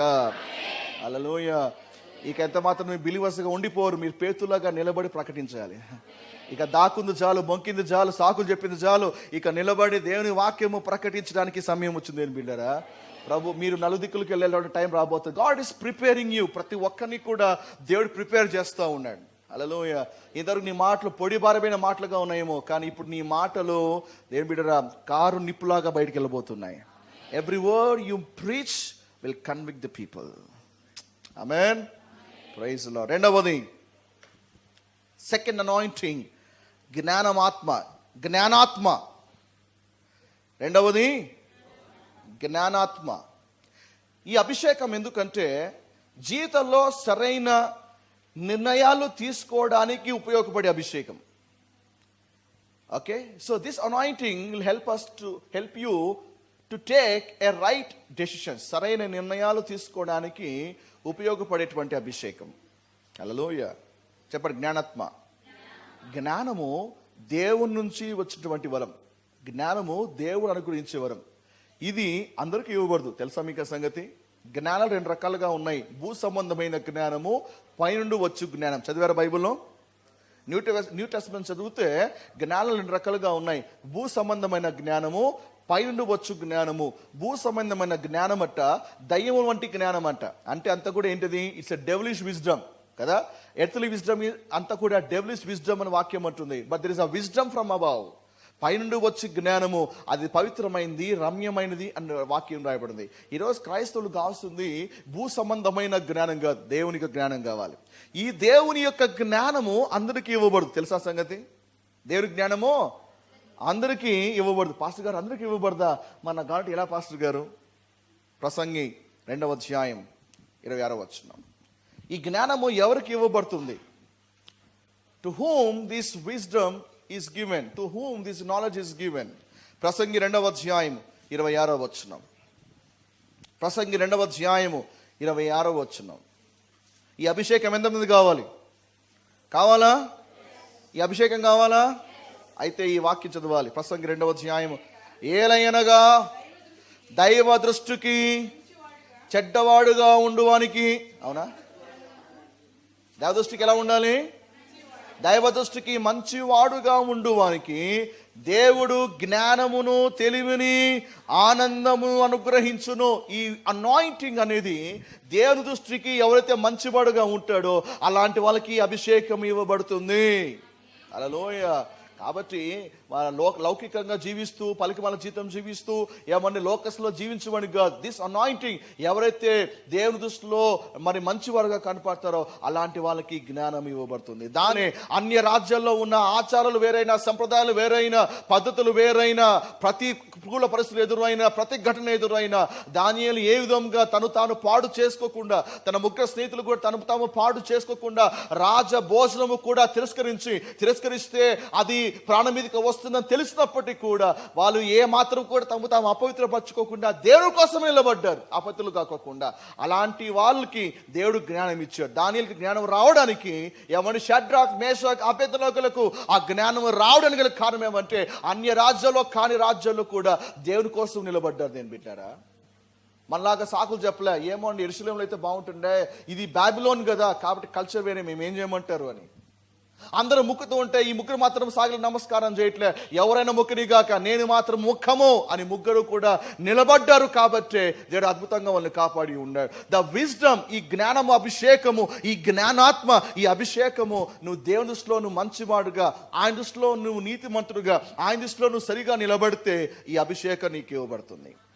మంచివాడు అంటే మనుషుల దృష్టిలో కాదండి, దేవుని దృష్టిలో. చాలా మంది ఏమని మనుషుల దృష్టిలో మంచిగా కనపడుతుంటారు, మనుషులు ప్లీజ్ చేయడానికి, మనుషులు సంతోషపడడానికి కాదు.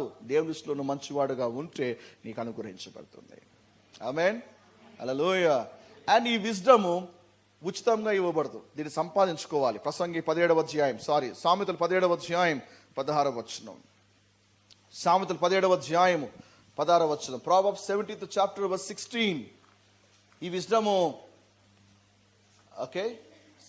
అది ఉచితంగా ఇవ్వబడదు, దాన్ని సంపాదించాలి.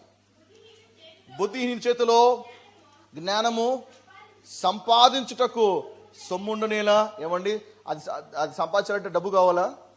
నువ్వు డబ్బులతో నువ్వు జ్ఞానం కొనలేవు, డబ్బులతో నువ్వేమి కొనలేవు. డబ్బులతో బుక్కు కొంటావేమో జ్ఞానం కొనలేవు, డబ్బుతో నువ్వు ఇల్లు కొంటావేమో కానీ కుటుంబాన్ని కొనలేవు, డబ్బుతో నువ్వు పరుపు కొంటావేమో కానీ నిద్ర కొనలేవు, డబ్బుతో నువ్వు ఎంటర్టైన్మెంట్ కొంటావేమో కానీ ఆనందాన్ని కొనలేవు. హల్లెలూయా.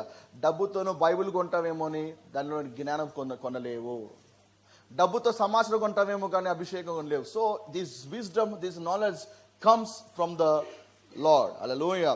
సో అందుకే ప్రతి వ్యక్తి జీవితంలో కూడా ఎందుకు అనేక తప్పులు జరుగుతున్నాయంటే సరైన నిర్ణయాలు తీసుకోలేకపోవడం వల్ల, సరిగ్గా దేవుని అడగకపోవడం వల్ల, దేవుని జ్ఞానముతో సరైన నిర్ణయం తీసుకోలేకపోవడం వల్లే ఈరోజు అనేక కుటుంబాలు, అనేక జీవితాల్లో అస్తవ్యస్తం అనేది ఏర్పడింది. దావీదు కూడా తన జీవితంలో అనేక పరిస్థితులు అలాగే ఎదుర్కొన్నాడు. అందుకే సామెతల గ్రంథము మీరు మొదటి 9 అధ్యాయాలు మీరు బాగా చదివితే ఫస్ట్ 9 chapters లో కూడా ఎక్కువగా ఒక మాట కనపడుతుంది. ఏం తెలుసా? నా కుమారుడా, నా కుమారుడా, నా కుమారుడా అని కనపడుతుంది. తెలుసా? సో ఎందుకు నా కుమారుడా అంటే దాని అర్థం ఏంటంటే ఈ మొదటి 9 అధ్యాయములలో దావీదు తన కుమారునికి మాట్లాడుతున్నాడు, దావీదు తన కుమారుడితో మాట్లాడుతున్నాడు. దావీదు తన కుమారుడికి ఇచ్చేటువంటి కొన్ని హెచ్చరికలు అవి. ఏంటది? నా కుమారుడా నువ్వు జ్ఞానము సంపాదించుకో, నా కుమారుడా నువ్వు తెలివి సంపాదించుకో. అంటే దావీదు బెత్షెబా ఇద్దరు కూడా కలిసి తన కుమారునికి జ్ఞానం యొక్క ప్రాముఖ్యతను ఎక్స్ప్లెయిన్ చేస్తూ ఉన్నారు. సామెతలు 4వ అధ్యాయము 5 నుంచి 7 వచనాలు. Proverbs 4th chapter 5 to 7. జ్ఞానమును సంపాదించుకొనుము, బుద్ధి సంపాదించుకొనుము, నా నోటి మాటలను మరువకుము, వాటి నుండి తొలగిపోకుము. జ్ఞానమును విడువక యుని నీడల అది నిన్ను కాపాడును, దాన్ని ప్రేమించిన నీడల అది నిన్ను రక్షించును. జ్ఞానము సంపాదించుకున్నటయే జ్ఞానము ముఖ్యాంశము. నీ సంపాదన అంతయు ఇచ్చి బుద్ధి సంపాదించుకును. కాబట్టి దావీదు తన కొడుకుని అడుగుతున్నాడు, ఏం సంపాదించమన్నాడు? ఆస్తులు సంపాదించమన్నాడా? ఐశ్వర్యం సంపాదించమన్నాడా? లేకపోతే అధికారం సంపాదించమన్నాడా? దావీదు తన కుమారుడిని ఒకటే అడుగుతున్నాడు, నా కుమారుడా నీ ఆస్తి అంతా కాండి ఇచ్చి మరి నువ్వేం సంపాదించాలి? జ్ఞానం సంపాదించాలి. అందుకే చిన్నప్పుడు నుంచి అది నేర్పించాడు. కాబట్టి ఒకరోజు సొలొమోనుకి దేవుడు ప్రత్యక్షమై, సొలొమోను నీకేం కావాలో కోరుకోవా అంటే, అప్పటికే వాళ్ళ నాన్న ట్రైనింగ్ ఇచ్చాడు కదా, అప్పటికే వాళ్ళమ్మ ట్రైనింగ్ ఇచ్చింది కదా. కాబట్టి ఈ సొలొమోను ఏమడిగాడు? అయ్యా ఇంత గొప్ప రాజ్యమును నేను పరిపాలన చేయాలి, కాబట్టి నాకు మెర్సిడీస్ బెంజ్ ఉంటే బాగుంటుండే, నాకు ఒక స్టాఫ్ ఉంటే బాగుంటుండే అడిగాడు. ఇవన్నీ ఏమడిగాడు? నాకు జ్ఞానము కావాలని అడిగాడు. ఎగ్జాక్ట్గా సొలొమోనుకి దేవుడు జ్ఞానం ఇచ్చాడు. హల్లెలూయా. ఎంతటి జ్ఞానం ఇచ్చాడు అంటే సొలొమోనుకి మొదటి రాజులు 4వ అధ్యాయం 32వ వచనం. మొదటి రాజులో 4వ అధ్యాయం 32వ వచనం. సొలొమోనుకి ఎంతటి జ్ఞానం అనుగ్రహించాడు అంటే, అతడు 3000 సామెతలు చెప్పాను. ఎన్ని సామెతలంట? 3000 సామెతలు చెప్పాడంట. 1005 కీర్తనలు రచించాను. చాలు. ఎన్ని సామెతలు? 3000 సామెతల్ని. అంటే అందులో 1000 సామెతలు, దాదాపు 1000 సామెతలు మన సామెతల గ్రంథంలో కనిపిస్తున్నాయి. కీర్తనలు రాశాడు 1005 కీర్తనలు. 1005 కీర్తనలు. అందులో 1005 కీర్తనలో 5 కీర్తనలు మనకు పరమ కీర్తనలో కనిపిస్తాయి. అంటే అన్ని సామెతలు, అన్ని కీర్తనలు రాయడానికి అంతటి జ్ఞానం ఇచ్చాడు. హల్లెలూయా.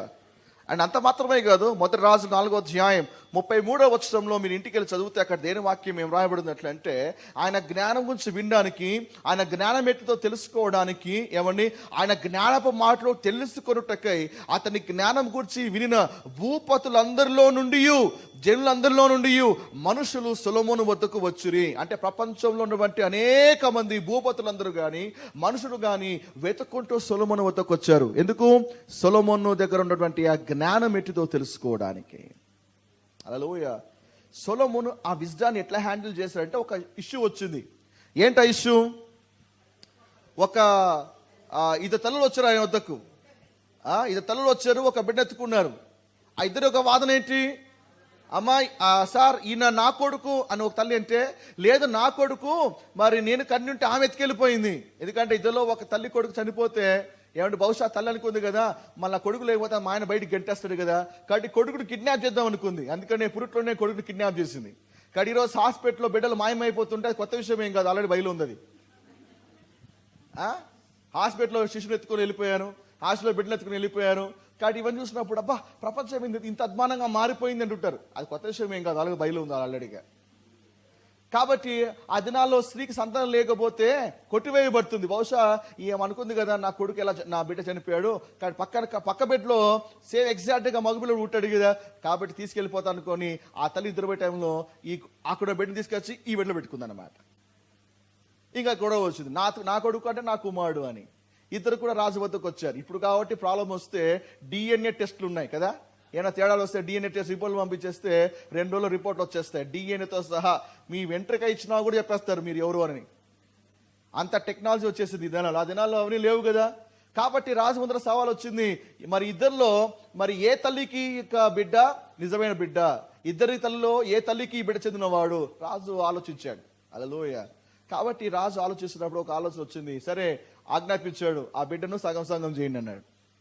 ఎప్పుడైతే ఆ మాట సగం చేయమని చెప్పాడో, ఆ సొలొమోను 2 తల్లులను చూస్తా ఉన్నాడు స్పందన. అందులో నిజమైన తల్లి ముందుకు వచ్చింది, సార్ ఆ పని చేయకండి, కన్నబిడ్డ మీద మమకారం ఉంది కదా, కాబట్టి ఆ బిడ్డను ఆ తల్లికే ఇచ్చేయండి అని చెప్పినప్పుడు ఆ రాజు గుర్తించాడు, నిజమైన కన్న తల్లి మనసు అదే కదా, కాబట్టి ఈమె నిజమైన తల్లి, కాబట్టి ఈ బిడ్డ ఆమెకు చెందిందే అని ఆ బిడ్డను తల్లికి అప్పగించాడు. ఇంకో తల్లికి శిక్ష విధించాడు. సో కాబట్టి జ్ఞానాత్మ ఏం చేస్తుందంటే, కొన్ని కీలకమైనటువంటి పరిస్థితులు వచ్చినప్పుడు నువ్వు ఏ విధంగా వ్యవహరించాలో ఆ అభిషేకం సహాయం చేస్తుంది. హల్లెలూయా. కొన్ని క్లిష్ట పరిస్థితులు వస్తాయి, ఎలా హ్యాండిల్ చేయాలో తెలియదు. కాబట్టి దానికి ఆ టైంలో నీ హ్యూమన్ విజ్డమ్ కంటే నీకు డివైన్ విజ్డమ్ కావాలి. ఆ డివైన్ విజ్డమ్తో అడుగు వేసినప్పుడు ప్రాబ్లం ఈజీగా సాల్వ్ అవుతుంది. నువ్వు హ్యూమన్ విజ్డమ్తో ట్రై చేస్తే నువ్వు ఇంకా మెస్అప్ చేస్తావు, ఇంకా అధ్వానంగా మారుతుంది. You need the wisdom, you need this anointing to discern. ఇటు పోవాలా అటు పోవాలా, ఇటు పోవాలా అటు. న్యాచురల్గా అన్ని కరెక్ట్గా కనిపిస్తున్నాయి, but you're confused. But when you pray for such wisdom, God will help you out. ఆమేన్. అందుకే ఎఫెసీ 1:17 పౌలు ఎఫెసీ సంఘం కొరకు ప్రార్థన చేస్తూ ఒక మాట అంటున్నాడు, మరియు మీ మనోత్తరము వెలిగింపబడినందున ఆయన మిమ్మల్ని పిలిచిన పిలుపు వలన నిరీక్షణ ఎట్టుదో, పరిశుద్ధులలో ఆయన స్వాస్థ్యం యొక్క మహిమైశ్వర్యం ఎట్టుదో, ఆయన క్రీస్తునందు వినియోగపరిచిన బలాతిశయము బట్టి విశ్వసించు మన యందు ఆయన చూపుచున్న తన శక్తి యొక్క అపరితమైన మహత్యం ఎట్టుదో మీరు తెలుసుకొనవలని మన ప్రభువైన యేసుక్రీస్తు యొక్క దేవుడైన మహిమాస్వరూపి యొక్క తండ్రి తన్ను తెలుసుకొట యందు మీకు జ్ఞానమును ప్రత్యక్షత గల మనస్సును అనుగ్రహించినట్లు. ఏమనుగ్రహించినట్లు? మీకు జ్ఞానమును ప్రత్యక్ష గల మనస్సు అనుగ్రహించుట్లు నేను నా ప్రార్థన యందు మిమ్మల్ని కూర్చొని విజ్ఞాపన చేయించున్నాను. పౌలు ఒక కోరిక కూడా అదే. ఎఫెసీ సంఘస్థులందరూ కూడా ఈ దేవుని యొక్క జ్ఞానం పొందుకోవాలి. ఇదెందుకు? దేవుని గురించి, దేవుని యొక్క బలాతిశయము, దేవుని యొక్క ఘనత, దేవుని యొక్క మహత్యము, అపరితమైన శక్తి ఎలాంటిదో తెలుసుకోవాలి. పౌలు వాళ్ళు రక్షణ నడిపించినాక అమ్మయ్య నా పని అయిపోయిందిలే అనుకుని వెళ్ళిపోలే. రక్షించబడిన వాళ్ళు కూడా దేవుని యొక్క బలాతిశయము, దేవుని యొక్క అపరితమైన శక్తి, మహత్యము ఎట్టిదో ప్రతి క్రైస్తవుడు కూడా వ్యక్తిగతంగా తెలుసుకోవాలి. ఈరోజు చాలా మందికి ఆ డిజైర్ లేదు. సండే చర్చికి వచ్చామా, కూర్చున్నామా, ఒక ప్రసంగం విన్నామా, హల్లెలూయా అని చెప్పి ఇంటికి వెళ్ళిపోయినామా, అంతే. ప్రతి ఒక్క వ్యక్తి కూడా దేవుని యొక్క బలాతిశయము, శక్తి, మహత్యము వ్యక్తిగతంగా ప్రతి ఒక్కరు తెలుసుకోవాలంటే, అది తెలుసుకోవాలంటే దేవునికి జ్ఞానం కావాలి. అందుకే పౌలు రాస్తున్నాడు, అయ్యా మీరు ఆ జ్ఞానం రావాలి, అది తెచ్చుకుంటే ఆయన ఏంటో మీకు అర్థమవుతుంది. యేసు ఎవరో ఇక్కడ చెప్తే కాదండి, మీరు వ్యక్తిగతంగా తెలుసుకోవాలి. దాని అంటాడు కదా, రుచి చూచి తెలుసుకుంటుని యెహోవా ఉత్తముడు అని అందరూ నమ్ముతారు. కానీ నువ్వు రుచి చూసావా? వ్యక్తిగతంగా తెలుసుకుంటున్నావా? ప్రాక్టికల్గా వ్యక్తిగతంగా అనుభవిస్తున్నావా? ఆయన మహిమ, శక్తి, కార్యము, బలము, బలాతిశయము నువ్వు పర్సనల్గా నువ్వు దాన్ని ఎక్స్పీరియన్స్ చేస్తున్నావా? లేదా ఎవరో చెప్తుంటే ఊరికే విని అవునా అట్టనా అనుకుని వెళ్ళిపోతున్నావా? మీరు ఇంతవరకు లడ్డు తినలేదు అనుకోండి, నేను లడ్డు తిని లడ్డు ఎంత అద్భుతంగా ఉందో తెలుసా, ఎంత శ్రేష్ఠ, దానిలో కాజు వేసారు, బాదం వేసారు, దాంట్లో ద్రాక్ష వేసారు, దీంట్లో ఇది వేసారు, అట్లా అంటే నేను ఇంత చెప్పినా కూడా మీకేమనిపిస్తుంది? అవునా, ఓకే ఓకే. మీరు ఏం తెలుసుకుంటారు? లడ్డు రౌండ్గా ఉంటుంది, లడ్డు చాలా స్వీట్గా ఉంటుంది, లడ్డు ఈ కలర్లో ఉంటుంది. చెప్పండి, ఇది ఏమైనా సాయం చేస్తుందా? You got only information. కానీ లడ్డు ఒక తీపితనం తెలియాలంటే నువ్వు కూడా రుచి చూస్తే అప్పుడు అబ్బా లడ్డు ఏముంది సార్, మీ భావాలు మారుతాయి, మీ ఆలోచన, మీ ఫీలింగ్స్ అన్ని కూడా మారుతాయి. చాలా మందికి ఇక్కడ లడ్డు చెప్తుంటే అట్లా నా లడ్డు అట్లా ఉంటుందా, ఇంటికెళ్ళి తినండిరా అట్లా అంటే తినరు. పర్సనల్గా దేవునితో ఆ అనుభూతులు ఏమాత్రం కూడా ఉండవు. You need that wisdom. God show me something about the cross. Cross మీద నాకు విజ్డమ్ దయచేయండి అయ్యా. దేవుడు మాట్లాడితే ఎంత అద్భుతంగా మాట్లాడతాడు. బ్లడ్ ఆఫ్ క్రైస్ట్ మీద ఎన్నో విన్నాను, నాతో కూడా మాట్లాడండి అయ్యా. ఆ జ్ఞానం నీకు ఇవ్వమన్నప్పుడు ఆ బ్లడ్ ఆఫ్ క్రైస్ట్ మీద ఎన్నో రెవల్యూషన్స్ మీకు వస్తాయి. ఇలా కాన్ఫరెన్స్కి వచ్చి మీరు నోట్స్ అంతా నింపుతారు కదా, దేవుడు ఒకసారి మారితే మీరు ఇలాంటి 10 పుస్తకాలు కొనుక్కోవాలి. When God speaks to you, నువ్వు బుక్లన్నీ నింపుకుంటూ వెళ్ళిపోతుంటావు. అంతగా దేవుడు నీతో మాట్లాడతాడు. కాబట్టి ఈ యొక్క విజ్డమ్, ఆఫ్ కోర్స్ చర్చికి రావాలి, కాన్ఫరెన్స్ రావాలి, మంచిదే. అయితే దీనికంటే ఎక్కువగా పరిశుద్ధాత్మ దేవుడు మీతో మాట్లాడతాడు. అదే జ్ఞానం మీకు ఇవ్వబడుతుంది. మీరు ఆలోచిస్తూ బ్లడ్ ఆఫ్ క్రైస్ట్ అనగానే కొత్త కొత్త తలంపులు వస్తాయి. ఎప్పుడు వినిండరు అలాంటి తలంపులు వస్తాయి.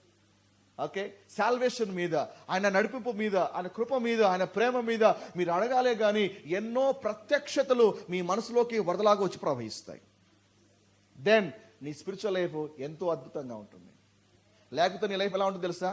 ఆ కాన్ఫరెన్స్కి వెళ్ళినా నాకేమీ దొరకలే, ఎందుకంటే నువ్వు ఎప్పుడు కూడా పక్కింటి తిని మీద ఆధారపడుతున్నావు. కాబట్టి ఇంట్లో తినొచ్చినాడు బయట తినలేకపోయినా కూడా వాళ్ళకి ఏం ప్రాబ్లం లే. But you are always depending on someone. ఎక్కడో పెళ్లి బోనంలో ఆధారపడుతున్నావు, పక్కింటి బోనం మీద ఆధారపడుతున్నావు. అందుకే ఆ ఫుడ్ నచ్చలే, నాకు ఈ ఫుడ్ నచ్చలే, నేను ఇక్కడ ఏమి పొందుకోలే, నేను అక్కడ ఏమి పొందుకోలే. వై? బికాస్ నువ్వు ఎప్పుడు కూడా పక్కన వాళ్ళ రెవల్యూషన్ మీద ఆధారపడుతున్నావు. కానీ నీవుగా ఓన్ రెవల్యూషన్ తెచ్చుకొని నువ్వు అనుభవిస్తున్నప్పుడు ఎదురు వ్యక్తుల నుంచి ఏం పొందుకున్నా లేకపోయినా you will enjoy in the Lord. హల్లెలూయా, హల్లెలూయా. చెప్ప జ్ఞానాత్మ. ఈ జ్ఞానాత్మ ఈవెన్ ఇది సరైన నిర్ణయాలు తీసుకోవడానికి మాత్రమే కాదు, కానీ ఈవెన్ లీడర్షిప్ లో కూడా చాలా కీలకమైంది, నడిపించడానికి చాలా కీలకమైంది. అందుకే ద్వితీయోపదేశ కాండం 34వ అధ్యాయం 9వ వచనంలో మోషే కూడా తన తర్వాత కాబోయేటువంటి సేవకుడు ఎవరు? యెహోషువ మీద చేతులు పెట్టి ఒక ప్రార్థన చేస్తున్నాడు. ద్వితీయోపదేశ కాండం 34వ అధ్యాయము 9వ వచనం. Deuteronomy 34 verse 9. ద్వితీయోపదేశ కాండం 34వ అధ్యాయం 9వ వచనం.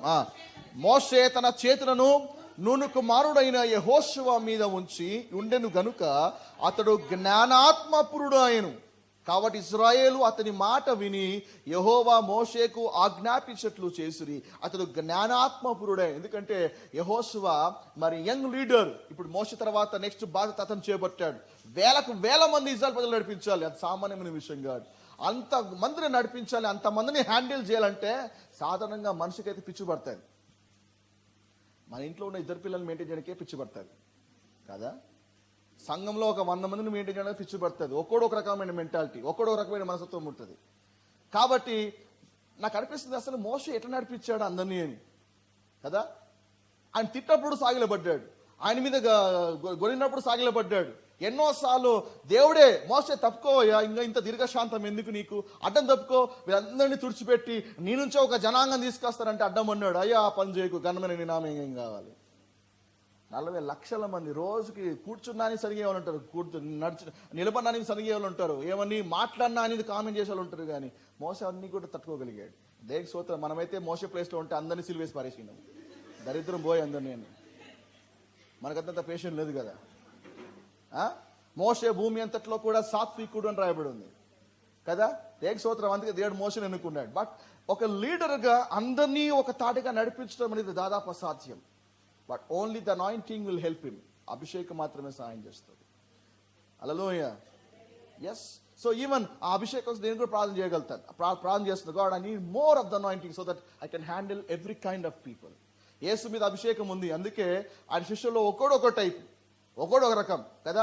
ఒకడేమో బొంకాడు, ఒకడేమో డబ్బు సంచి తీసుకొని డ్రామాలు ఆడుతూ ఉన్నాడు, ఇంకొకడేమో వెనకల పోయి వాళ్ళ అమ్మతో వెళ్ళి మమ్మీ ఈసారి నాతో పాటు స్కూల్కు రావా అన్నట్టుగా, నాతో పాటు ఈసారి నా బాస్ వద్దకు వస్తావా, ఎందుకురా నీకేం కావాలి అంటే, ఏం లేదు మా శిష్యుల్లో చాలా మంది మా ఫ్రెండ్స్ అందరూ కూడా పరలోకంలో ఆయన పక్కన ఎవరు కూర్చోవాలి అని డిబేట్ పెట్టుకున్నారు. యేసుకు మనమంతా దగ్గర బంధువులం కదా, నీవు తినాలి నేను తినాలి అన్నట్టుగా మనం మరి ఆ యేసు తల్లి మరియను నువ్వు అంతా దగ్గర బంధువులు అంటే కదా, కాబట్టి ఒకసారి నాతో పాటు రావా, ఒకసారి రికమెండ్ చేయవా అంటే తల్లిని పెట్టుకొచ్చారు ఇద్దరు. అయ్యా నాది ఒక రిక్వెస్ట్ ఉంది అంటే, ఏమని రిక్వెస్ట్ ఎట్లా అంటే, నీ కుడి పక్కన ఒకడు నీ ఎడం పక్కన ఒకటి సీట్ ఖాళీ పెట్టుకుంటే నా కొడుకులు కూర్చుంటారయ్యా. వీళ్ళు ఒక టైపు. యేసు ప్రభు శిలువ గురించి మాట్లాడుతూ ఆ శిలువ గురించి చెప్తున్నప్పుడు అంతసేపు మీటింగ్ అయిపోయింది. మీటింగ్ అయిన వెంటనే, మీరు బయలు బాగా చదవండి, ఆ మీటింగ్ అయిన వెంటనే నేను గొప్ప అని కొట్లాడుతున్నారు. మళ్ళాగనే కాన్ఫరెన్స్ అయినాక అక్క టీ బాగుందా, చక్కెర బాగుందా, కప్పులు ఎట్లున్నాయి, ఏం కథ, ఎరా బెల్ట్ ఎక్కడ ఉన్నావు ఏంటి, బెల్ట్ కథ, ఏ నోట్స్ రాసుకోలేదా, ఆ యాడ్ ఏంటివి, పొద్దున బస్ ఎక్కినావా, మళ్ళాగే అనమాట. చాలా మంది మీటింగ్ అంతా అయిన తర్వాత వెంటనే టాపిక్ చేంజ్ అనమాట. ఆ ఫ్రాక్షన్ ఆఫ్ సెకండ్లో చేంజ్. అంతసేపు క్రూసిఫిక్షన్, నీ సిలువ వేయబడిపోతున్నా, మరణించబోతున్నా, తిరిగి లేస్తున్నా అంటే ఏ మాత్రం వాళ్ళకి ఎక్కలే. నేను గొప్ప అంటే నేను గొప్ప. ప్రభు మళ్ళీ బకెట్ తీసుకొని టవల్ తీసుకొని అరే కూర్చోంటారు అందరు కూడా, అందరిని కూర్చోబెట్టి అందరి కాళ్ళు గడుగుతా ఉన్నాడు. అర్థమైందా? ఆయన మాటలు ఎక్కలే, అందుకే ఆయన క్రియ పని పెట్టాడు, అందరి కాళ్ళు గడిగేసాడు అనమాట. అంటే ఆయన డిసైపుల్స్ లో కూడా ఒకడు ఒక టైపు, అందులో కూడా యూదా ఇంకొక టైపు దగ్గర ఉండి ఆయన అప్పగించినాడు. బట్ స్టిల్ సి ఆ లీడర్షిప్ ఒక 90 చూడండి, 12 మంది 12 దిక్కులుగా ఉన్నాడు, 12 మనస్తత్వాలు అయినా కూడా యేసయ్య 12 మందిని కూడా అంతం వరకు వాళ్ళని నడిపించి ముందుకు వెళ్ళగలిగాడు. ఒకరోజు యూదా తను అప్పగిస్తాడని తెలిసినా కూడా ఇతర శిష్యులతో పాటు సమానంగా ఆ లీడర్ యేసయ్య అన్ని హ్యాండిల్. ఈవెన్ లాస్ట్ లో కూడా నన్ను అప్పగించేవాడు నాతో పాటు చేయి ముచ్చుతున్నాడు అని లాస్ట్ వరకు సిగ్నల్ ఇచ్చాడు. నన్ను అప్పగించేవాడు నా మీద మడమెత్తుతాడు, నాతో పాటు భోంచేసిన వాడు నా మీద మడమెత్తుతాడు. ఆ ప్రాఫెసెస్ అని కూడా ఎక్స్ప్లెయిన్ చేస్తూ ఉన్నాడు. నాతో పాటు చిరగముచ్చువాడే అని సిగ్నల్ కూడా ఇస్తూ ఉన్నాడు. అంటే లాస్ట్ వరకు జీసస్ ట్రై చేశాడు యూదాను రెస్టోర్ చేయడానికి, బట్ స్టిల్ పోగొట్టుకున్నాడు. అంటే లీడర్షిప్లో అందరినీ హ్యాండిల్ చేయాలంటే అంత మామూలు విషయం కాదు. యేసు మీద అభిషేకం ఉంది కాబట్టి ఆ 12 మందిని కరెక్ట్గా హ్యాండిల్ చేయగలిగాడు. మీ జాబ్లో కూడా మీకు ప్రెజర్స్ ఉన్నాయా, మీకు బిజినెస్లో ప్రెజర్స్ ఉన్నాయా, మీరు కూడా అనేకుల్ని నడిపించేటువంటి ప్రయత్నంలో ఏమండి ఈ అభిషేకం లేకపోతే మీకు దాడులు రాళ్ళు తప్పవు. అర్థమైందా? But when you get this anointing, ఈ అభిషేకం నీ మీద ఉన్నప్పుడు నీ కిందన్న వాళ్ళు ఎన్ని కామెంట్ చేసినా, నీ తోటి వాళ్ళు ఎంత నిందలు వేసినా, ఎన్ని బ్యాక్ బైటింగ్ మాటలు మాట్లాడుతున్నా, still it doesn't effect you. వాళ్ళు అలాగే అంటుపెట్టుకొని ముందు నడిపిస్తాం. లీడర్షిప్లో నీకు అభిషేకం కావాలి. హల్లెలూయా. లీడర్షిప్లో నీకు అభిషేకం ఉంటేనే అప్పుడు చక్కగా అనేకుల్ని నువ్వు ముందుకి నడిపించగలుగుతావు. దేవుడు నీకు రెస్పాన్సిబుల్ పొజిషన్లో పెట్టారు. లీడర్ అంటే పెద్ద పెద్ద సంస్థలు కాదు, మీ ఇంటికి మీరు లీడర్, మీ కుటుంబాలకు మీరు నాయకులు లాంటి వారు. Husband is a leader, wife is a leader, mothers are leaders. ఆమేన్. నీ కింద ఎవరు అప్పగించబడినా యాజ్ అ లీడర్గా నీకు అనాయింటింగ్ కావాలి, నీకు ఆ విజ్డమ్ కావాలి. ఎందుకంటే దేవా పిల్లల్ని ఎలా పెంచాలి, ఫైనాన్స్ ఎలా మెయింటైన్ చేయాలి, ఫ్యామిలీ ఇంకా డెవలప్ కావాలంటే నేను ఏం చేయాలి, ఆ ఏరియాస్లో కూడా నీకు జ్ఞానాత్మ కావాలి. యేసునామంలో మీ అందరికీ ఈ జ్ఞానాత్మ మీకు అనుగ్రహించును గాక. ఫైనాన్స్ని నిర్వర్తించడానికి, కుటుంబాలను నడిపించడానికి, మీ పిల్లల్ని పెంచడానికి, ఫ్యూచర్ ప్లానింగ్ చేయడానికి, నీ కుటుంబాన్ని నీ తోటి వారిని నడిపించడానికి ఈ నాయకత్వ అభిషేకము, ఈ జ్ఞానాత్మను దేవుడు మీకు మెండుగా అనుగ్రహించును గాక. ఆమేన్. Praise the lord.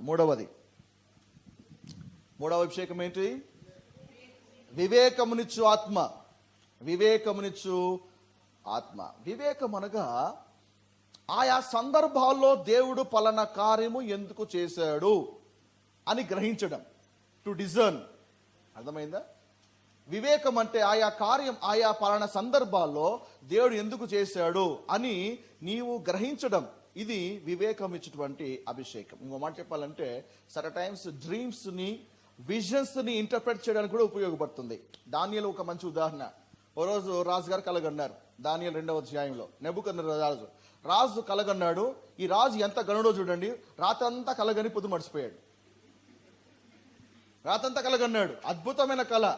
పొద్దులేగానే ఆ కళ అతని కలరోరు పెడతా ఉంది. ఇప్పుడు ఆ కళ భావం ఏంటి తెలియాలి. అది ఆయనకు అర్థమైంది.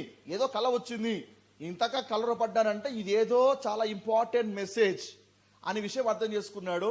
వెంటనే ఆ కళ ఏంటో తెలుసుకోవడానికి ప్రయత్నాలు చేస్తున్నాడు. మీరు ఎప్పుడైనా సరే రాత్రి మంచి కళ వచ్చి ఉంటుంది అంటే మీకు తెలుసు ఆ కళలో ఏదో సందేశం ఉందని.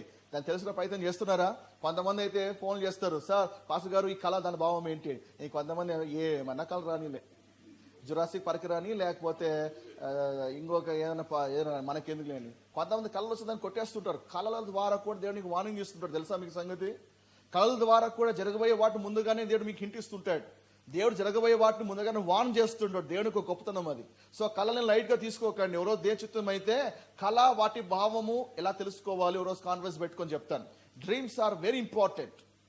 కాబట్టి ప్రపంచంలో వానికి బయలు తెలియకపోయినా కళ ద్వారా దేవుడు అంతా మాట్లాడతాడు. అర్థమవుతుందా? వన్ డే ఓ రోజు ఆ కాన్ఫరెన్స్ పెట్టుకొని దాన్ని నేర్చుకుందాం. బట్ డ్రీమ్స్ ని లైట్ గా తీసుకోబాకండి. ఈయన ఎంత కనుడో చూడండి. పొద్దులేగానే కళ మర్చిపోయాడు. ఇప్పుడు రూల్ పాస్ చేస్తున్నాడు. ఎవరైతే అంటే తన రాజ్యంలో అనేక మంది జ్ఞానులు ఉన్నారు, వాళ్ళందరూ పిలిపించాడు. ఓ రూల్ చెప్పాడు ఏంటంటే, నాకు ఒక కళ వచ్చింది, దాని భావం కావాలి అంటే ఆ జ్ఞానులందరూ అనుకున్నారు, ఓ కళ చెప్తే భావం చెప్పడం ఎంతసేపులే, ఏదో రాయి చేస్తే ఓ పని అయిపోతుంది అనుకున్నాడు. రాజు తాత్విక చెప్పాడు. అంటే రాజు వాళ్ళు అడిగారు, రాజా నీ కళ ఏంటి చెప్పండి అంటే, ఆ కళ ఏదో నాకు తెలియదు, ఆ కళ ఏదో మీరే కనుక్కోవాలా, దానికి ఆన్సర్ మీరే ఇవ్వాలా. ఎంత కామెడీ చూడండి. అప్పటికి వాళ్ళ గొంతులో ఎలకాయ పడింది. ఏంటి కళ మేమే కనుక్కోవాలా, రాజుగారికి వచ్చే కళ మేము కనుక్కోవాలా, దానికి భావం కూడా మేమే చెప్పాలా. భావం చెప్పమంటే రాజుగారికి అర్థం కానట్టుగా భావం చెప్పచ్చు, కానీ కళ కూడా చెప్పమంటే అది మామూలు విషయమా? రాజు అన్నాడు, మీకు ఇంత టైం ఇస్తున్నా, ఈ టైంలో రాకపోతే వీళ్ళందరినీ మీ యొక్క మండలం మీద తలకాయలు ఉండవని చెప్పాడు. ఇంకా చూడండి అందరూ టెన్షన్లు పడతా ఉన్నారు. దానియేలు పరిగెత్తాడు, స్నేహితులు కూర్చొని ప్రార్థన చేస్తూ ఉన్నాడు. దేవుని స్తోత్రం. దానియేలుకి ఆ కళ భావం, కళ ఏంటో అర్థం దేవుడు బయలుపరిచాడు. డ్రీమ్ ఏంటో చెప్పాడు. ఆ డ్రీమ్ ఒక మీనింగ్ ఏంటో దానియేలుకి దేవుడు రివీల్ చేశాడు. అది వచ్చి రాజుకు తెలిపినప్పుడు రాజు ఎంతగానో సంతోషించాడు. హల్లెలూయా. సో కాబట్టి ఈ విజ్డమ్, ఈ వివేకపు ఆత్మ ఏమంటే దేవుడు పలానా కార్యం ఎందుకు చేశాడు అని నువ్వు ఆలోచించినప్పుడు దేవుడు ఆ కండిషన్స్ రివీల్ చేస్తాడు. ఈ ఇన్సిడెంట్ ఎందుకు జరిగింది, ఈ యొక్క సంఘటన ఎందుకు సంభవించింది, ఈ యొక్క దేవుడు ఈ కార్యము ఎందుకు చేశాడు. మానవరీత్యా చూస్తే మనకేమీ అర్థం కాదు. బట్ ఈ అనాయింటింగ్ ఉన్నప్పుడు యూ విల్ అండర్స్టాండ్, నీకు అర్థమవుతుంది దేవుడు ఎందుకు దాన్ని చేశాడు. కళ వచ్చింది, దేవుడు ఎందుకు ఆ కళ ఇచ్చాడు, దాని భావం ఏంటో దానియేలుకి అర్థమైంది, రివీల్ చేశాడు. దానియేలు మీద ఈ అభిషేకం అనేది ఉంది. ద సేమ్ వే మనందరి మీద కూడా ఈ అభిషేకం యేసునామములో వచ్చును గాక. ఎందుకంటే చాలా వరకు చాలా విషయాలు ఎందుకు అలా జరిగినాయి, ఎందుకు పాస్టర్ గారు మా ఆయనకి ఇలా జరిగింది, మీ ఆయనకి అలా జరుగుతుంది నాకేం తెలుసు. అభిషేకం తెచ్చుకో, ప్రార్థన చేయి. హల్లెలూయా. నాకు తెలిస్తే చెప్తా, నాకు తెలియకపోయినప్పుడు ఏం చేయాలి? ఓకే. సో నేను కూడా మానవుని, పరిమితమైనటువంటి ఐ హ్యావ్ సమ్ లిమిటేషన్స్. కాబట్టి get this anointing, you'll find some answers. హల్లెలూయా. ఎందుకు పాస్టర్ గారు నా జీవితంలో ఎదుగుదల లేకుండా నేను ఇట్లాగే ఉండిపోయినాను, నేను దేవుని గాను? అర్థమవుతుందా? సర్టన్ టైమ్స్ దేవుడు రివీల్ చేయాలి. ఈ యొక్క డిజర్న్మెంట్లో దేవుడు రివీల్ చేయాలి. సో దేవుడు రివీల్ చేయనంత వరకు ఏ వ్యక్తి కూడా తెలుసుకోలేదు. దేవుడు ఆ పలానా కండిషన్ని దేవుడు రివీల్ చేస్తాడు. ఆమేన్. మొదటి దినవృత్తాంతుల గ్రంథము 12వ అధ్యాయము 32వ వచనం. 1 Chronicles 12th chapter verse 32. మొదటి దినవృత్తాంతాల గ్రంథము 12వ అధ్యాయము 32వ వచనం. మొదటి దినవృత్తాంతాల గ్రంథము 12వ అధ్యాయము 32వ వచనం. పొరపాటున మీ బైబిల్లో ఉంటే ఆ వాక్యం తీయండి. ఉందా? దేవునికి స్తోత్రం కలుగును గాక. 1 Chronicles 12th chapter 32. ఇస్సాకారీయులలో, ఇస్సాకారీయులు ఎవరు చెప్పండి? 12 గోత్రములో ఒక గోత్రికులు వీళ్ళు. ఒక్కొక్క గోత్రానికి దేవుడు ఒక్కొక్క విశిష్టతనిచ్చాడు. కొందరికి నాయకత్వం ఇచ్చాడు, కొందరికి యాజకత్వం ఇచ్చాడు. అలాగే ఇస్సాకారులకి కూడా దేవుడు ఒక ప్రత్యేకతనిచ్చాడు. ఏంటి వీళ్ళ ప్రత్యేకత? ఇస్సాకారులలో సమయోచిత జ్ఞానము కలిగి ఇజ్రాయేలీయులు చేయదగినదేదో దానిని ఎరిగి ఉన్న అధిపతులు 200. వీరు గోత్రపు వారందరూ వీరి ఆజ్ఞకు బయలుదేరి. అంటే ఇస్సాకారులు గోత్రాలు కొందరు ఉన్నారనమాట. వాళ్ళ పని ఏంటి తెలుసా? ఇజ్రాయేలు ఏమి చేయాలో వీళ్ళు చెప్తారు. ఎక్కడికి వెళ్ళాలి, ఎప్పుడు వెళ్ళాలి, ఏమి చేయాలి. కాబట్టి వీళ్ళకి ఏమైనా డౌట్స్ వచ్చినా, వీళ్ళకి ఏమైనా అనుమానాలు వచ్చినా, వీళ్ళకి ఏమైనా సమాచారం కావాలి అన్నా వీళ్ళందరూ కూడా ఎక్కడికి వచ్చేవాళ్ళు? 12 గోత్రికుల్లో ఇస్సాకారు గోత్రికుల వద్దకు వచ్చేవాళ్ళు. ఆ గోత్రికుల అధిపతులు చెప్పేవాళ్ళు, వాళ్ళకి కౌన్సిలింగ్ ఇచ్చేవాళ్ళు. ఇదిగో ఇలా వెళ్ళండి, ఇదిగో ఇలా వెళ్ళండి. హల్లెలూయా. వాళ్ళ డైరెక్షన్ తీసుకొని వాళ్ళు ముందుకు వెళ్ళేవాళ్ళు. ఆమేన్. 12 గోత్రికులు కూడా 12 స్పెషాలిటీస్ ఉన్నాయి. కాబట్టి ఏ గోత్రికుడు కూడా అందరికంటే అధికుడు కాదు. I'm Judah, I'm a king, I'm a ruler అందన్నమాట నాసిందే కాదు. యూదా గోత్రికుడు కూడా జ్ఞానం కావాలంటే ఇస్సాకారుకి అక్కడికి పోవాల్సిందే. ఎంత ఇస్సాకారు నాకు జ్ఞానం ఉంది, ఐఎమ్ గ్రేట్ అనుకుంటే కాదు. ఎందుకంటే వాడు కూడా దేని వద్దకు వెళ్ళాలి అంటే వాళ్ళు లేవీల వద్దకు వెళ్ళి లేవీల సహాయం తీసుకోవాలి. So interdependent. All the 12 tribes are interdependent. ఒకరికంటే ఒకరు ఎక్కువ కాదు. వాళ్ళ బాధ్యతలు వేరే కానీ ఒకరికంటే ఎక్కువ కాదు. ఈరోజు చర్చ్లో కూడా ఏంటంటే ఐఎమ్ గ్రేట్ కొట్టుకుంటారు చాలా మంది అనేక చోట్ల.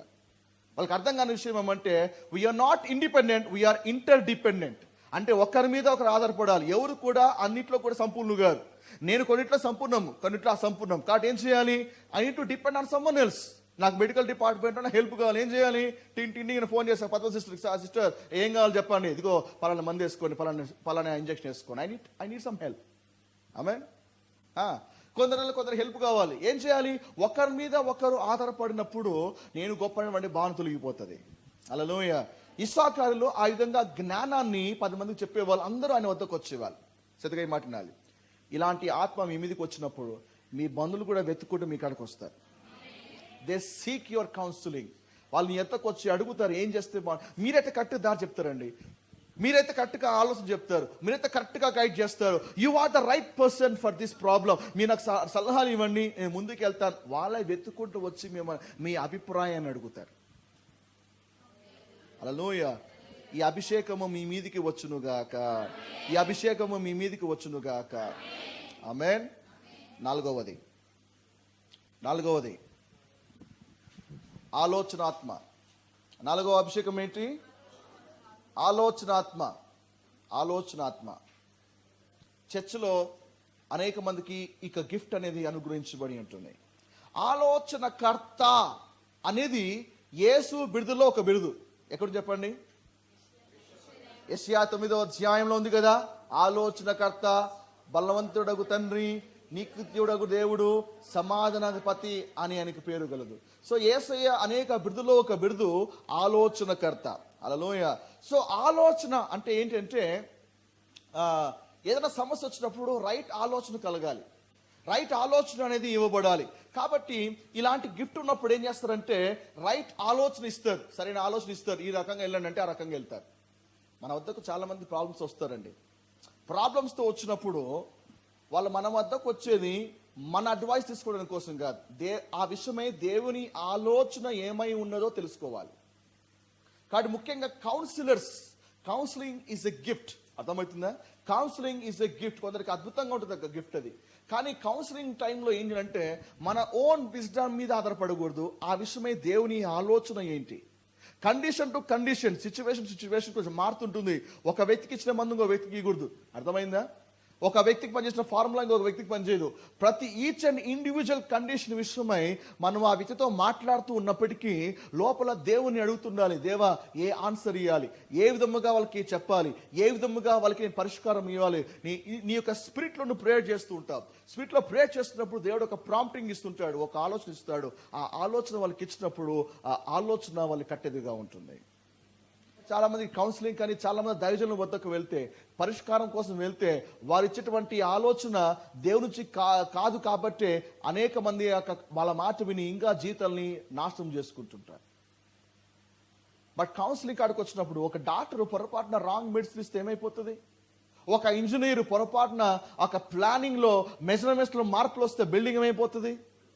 ఏమిరా, ప్రజలు మన వద్దకు వచ్చేది మన సొల్లు వినడానికి కోసం కాదు. ప్రజలు మీ వద్దకు వచ్చేది మీ యొక్క నీ ఆదరణ మాటలు ఏదో ఐ వాషింగ్ వర్డ్స్ కోసం కాదు. People are coming to you for the solution, ఒక పరిష్కారం కోసం వస్తున్నారు. కాబట్టి దాన్ని సీరియస్ గా తీసుకోగలగాలి.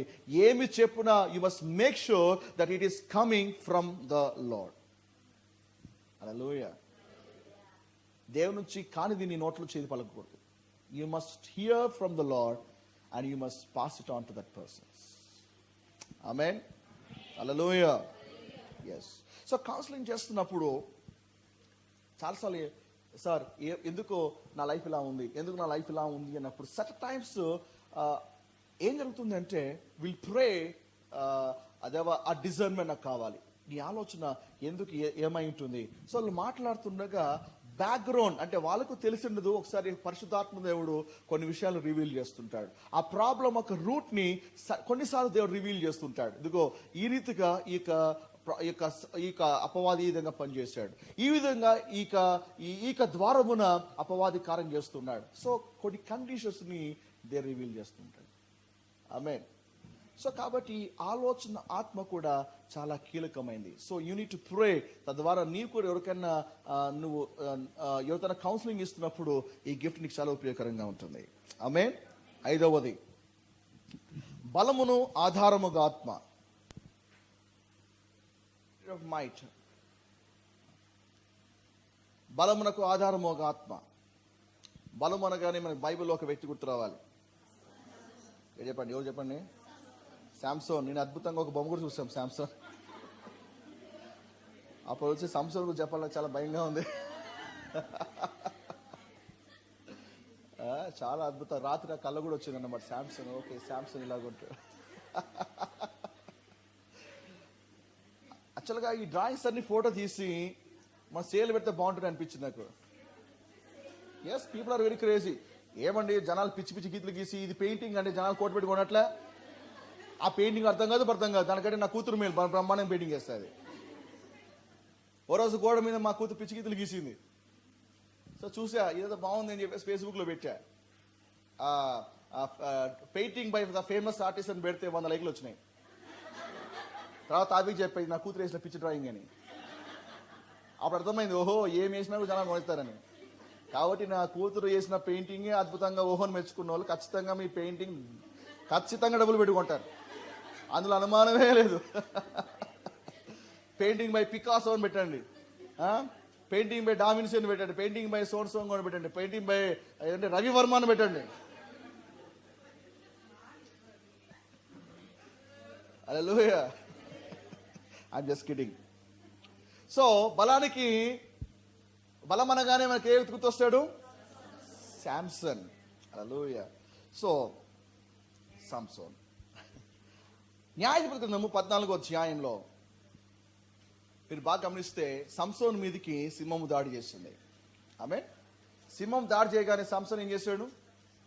దాన్ని చేత్తో రెండింటిని పేపర్ చింపినట్టుగా చింపి పారేశాడు.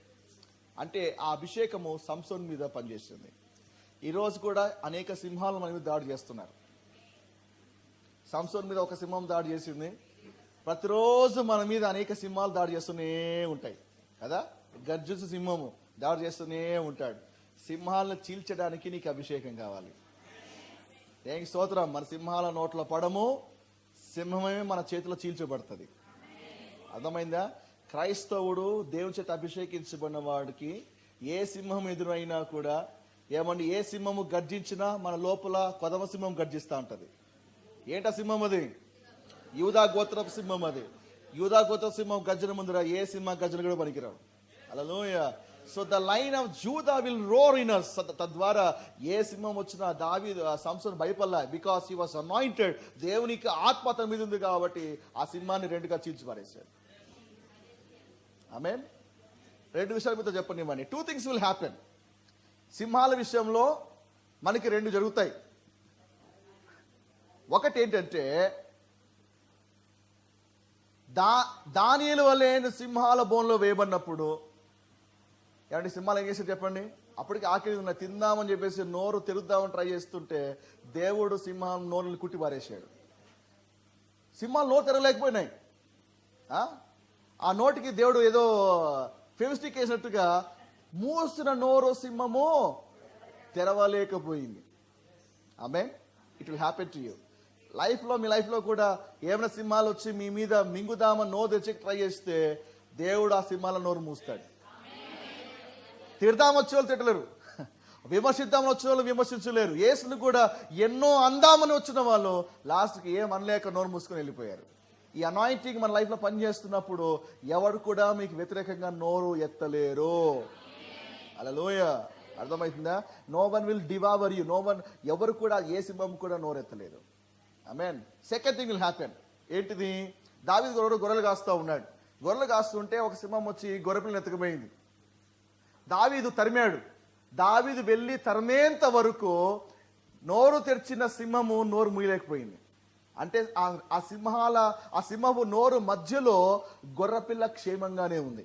దావీదు వెళ్ళి తరిమి, అప్పటికే ఎక్కడో పడిపోయి ఉంటుంది ఆ సింహం, ఎక్కడికో పరిగెత్తిపోయి ఉంటుంది. కానీ దావీదు వెళ్ళి తరిమేంత వరకు ఏ సింహం అయితే నోరు తెరిచిందో తిందామని మూడని ట్రై చేస్తుంది, ఇక్కడ ముగిలేకపోతుంది. అర్థమవుతుందా? గొర్రెపిల్ల తిందామని ట్రై చేస్తుంది, కానీ ఆ గొర్రెపిల్లను తినలేకపోయింది. దానియేలు విషయంలో నోరు మూసిన నోరు తెరవలేకపోయింది. దావీదు విషయంలో తెరిచినటువంటి నోరు మూయలేకపోయింది. హల్లెలూయా. సో తిందామని ట్రై చేస్తుంది, ఇంకా తినలేకపోతుంది. దావీదు వచ్చి తరమేంత వరకు దావీదు ఆ సింహాన్ని చంపాడు, కానీ గొర్రెపిల్ల చాలా క్షేమంగా ఉంది. ఇలాంటి లైన్స్ మీ మీద అటాక్ చేయొచ్చు. తిందామని ట్రై చేస్తారు కానీ ఏమి తినలేరు. మింగుదామని ట్రై చేస్తారు, వాళ్ళు ఏమీ కూడా మింగలేరు. హల్లెలూయా. ఎందుకంటే ఈ అనాయింటింగ్ మన మీద పనిచేస్తూ ఉంటుంది. నా లైఫ్లో నేను చాలా చూస్తాను, ఎంతోమంది లేయడానికి ట్రై చేశారు కానీ వాళ్ళు లేలేకపోతున్నారు ఇప్పటికి కూడా. ఎంతోమంది they try to surprise but still వాళ్ళు అది ఏం చేయలేకపోతారు. వై? బికాస్ ఈ అభిషేకం మన అందరి లైఫ్లో పనిచేస్తూ ఉంది. చెప్పండి, బలమునకు ఆధారము ఒక ఆత్మ, బలమునకు ఆధారము ఒక ఆత్మ. హల్లెలూయా. ఎప్పుడైతే సింహాన్ని చంపాడో, సింహాన్ని చంపిన తర్వాత ఆ కొన్ని రోజుల తర్వాత అటుగా ఆ మార్గంలో వెళ్తా ఉన్నాడు. అప్పుడు సింహము కళేబరములో ఒక తేనె తొట్టు కనపడింది కదా. తేనె తొట్టు కనపడింది, ఆ తేనె తీసుకుని తిన్నాడంట. ఆ తర్వాత అక్కడి నుంచి మ్యారేజ్కి వెళ్ళాడు. మ్యారేజ్లో ఏమని మెహందీ కార్యక్రమం, మెహందీని అంటారు, దాన్ని ఏమంటుందని? మెహందీనే కదా. మ్యారేజ్ ముందు సెలబ్రేషన్ జరుగుతూ ఉంటాయని మన ప్రకారంగా మెహందీ అంటారు, లేకపోతే ఇంకోటి అంటారు. కాబట్టి విందు జరుగుతూ ఉంటే ఆ విందులో గేమ్స్ జరుగుతుందన్నమాట. ఈరోజు మన గేమ్స్ లేకుండా కాన్ఫరెన్స్ జరగదు కదా. సో అలాగా గేమ్స్ కాంపిటీషన్స్ రీడింగ్ జరుగుతూ ఉంటే ఒకరోజు అడిగారంట, ఏంటిది, ఒక పొడుపు కథ వేస్తా చెప్పండి అన్నాడు. ఏంట పొడుపు కథ అంటే, బలమైన దానిలోంచి తీపి వచ్చాను ఏంటో చెప్పండి అన్నాడు. కానీ వాళ్ళకి ఏం చెప్పాలి, వాళ్ళకి అర్థం కాలేదు బలమైన దానిలో తీపి ఏమొస్తుందా అని. కానీ సమయం ఏంటి, చనిపోయినటువంటి ఆ సింహము కలేబల్లో ఒక తేనె తొట్టు కనపడుతుంది. యూనో, దేవునికి అభిషేకం మన మీద పనిచేస్తున్నప్పుడు ఏ పరిస్థితి అయితే నేను భయపెడుతుందో దేవుడు దాని నుంచే నీకు తీపిని ఇవ్వగలుగుతాడు. దేవుని గొప్పతనం అది. వాట్ ఈస్ ఫ్రైటనింగ్ యూ, దేవుడు దాని నుంచి నీకు బ్యూటీ తీసుకుని వస్తాడు. ఏదైతే నేను మింగడానికి ట్రై చేస్తుందో, ఏదైతే కలవరపెట్టడానికి ట్రై చేస్తుందో, నువ్వు దాన్ని సంహరించడమే కాదు, దాన్ని ఎదుర్కోవడమే కాదు, దాంట్లోంచి you will get some sweetness. అప్పుకు భయపడుతున్నావా, కుటుంబానికి భయపడుతున్నావా, కుటుంబంలో అని సమాధానం లేక నువ్వు యాతన పడుతున్నావా, లేకపోతే ఉద్యోగ వ్యాపారంలో స్ట్రగుల్ అవుతున్నావా, అవుట్ ఆఫ్ దట్ దేవుడు దాని నుంచి దేవుడు నీకు తేనె తొట్టని ఇవ్వబోతున్నాడు. When the anointing is operating in your life, you will find the sweetness. నేను పలువు చెప్పండి ఒకసారి.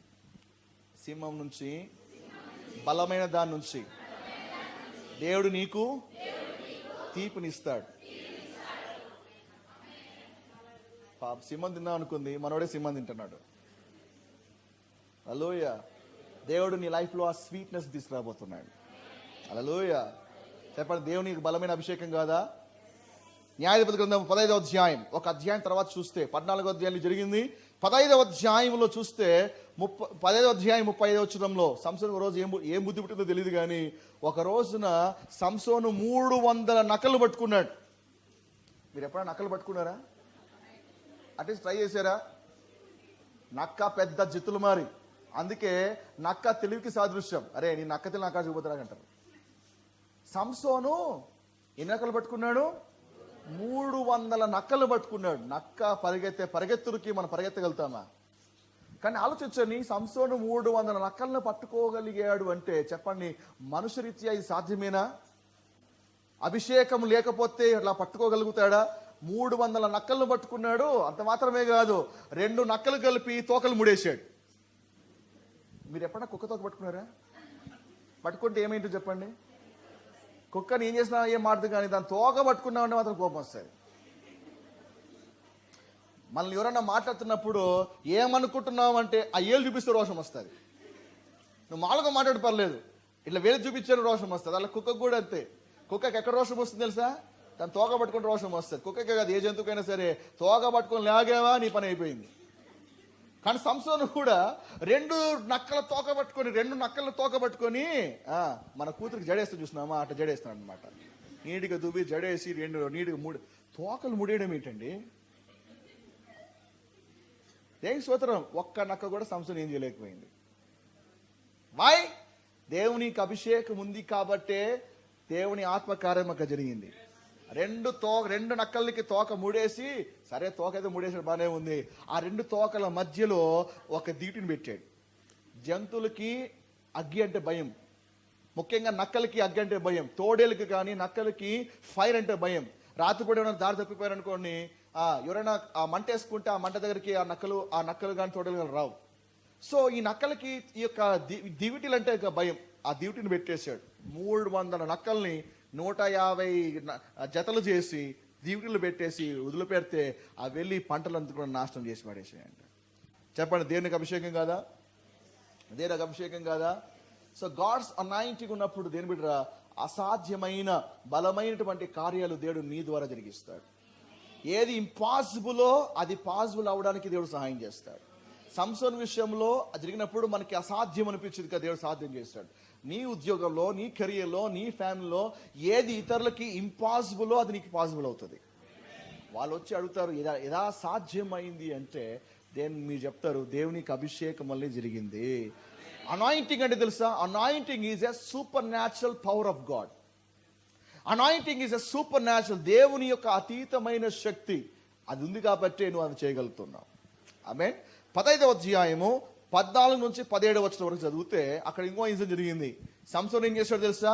శత్రువుల్ని కొట్టడానికి, శత్రువులను సంహరించడానికి ఆయన దగ్గర ఏ ఆయుధము లేదు. అప్పుడు ఒక గాడిద దవడ ఎముక తీసుకొని, ఏంటండి గాడిద దవడ ఎముక తీసుకొని 10,000 మందిని లేబారేస్తాడంట. 10,000 మందిని గాడిద దవడ ఎముక అండి. అప్పటికే గాడిద చచ్చిపోయి కొన్ని ఏళ్ళు అవుతుంది. దాని ఎముక తీసుకొని ఒక్కొక్క పుర్ర పగలు కొట్టుకుంటూ వెళ్ళిపోయాడు. 10,000 మందిని అంట, 1000 మందిని అంట. 1000 మంది పుర్రలు పగిలిపోయినాయి గాడిద దవడ ఎముకతో. అంటే దీన్ని బట్టి ఒక విషయం అర్థం చేసుకోవాలి. అభిషేకం ఉన్నప్పుడు నువ్వు సాధారణమైనది తీసుకున్న అసాధారణముగా మార్చబడుతుంది.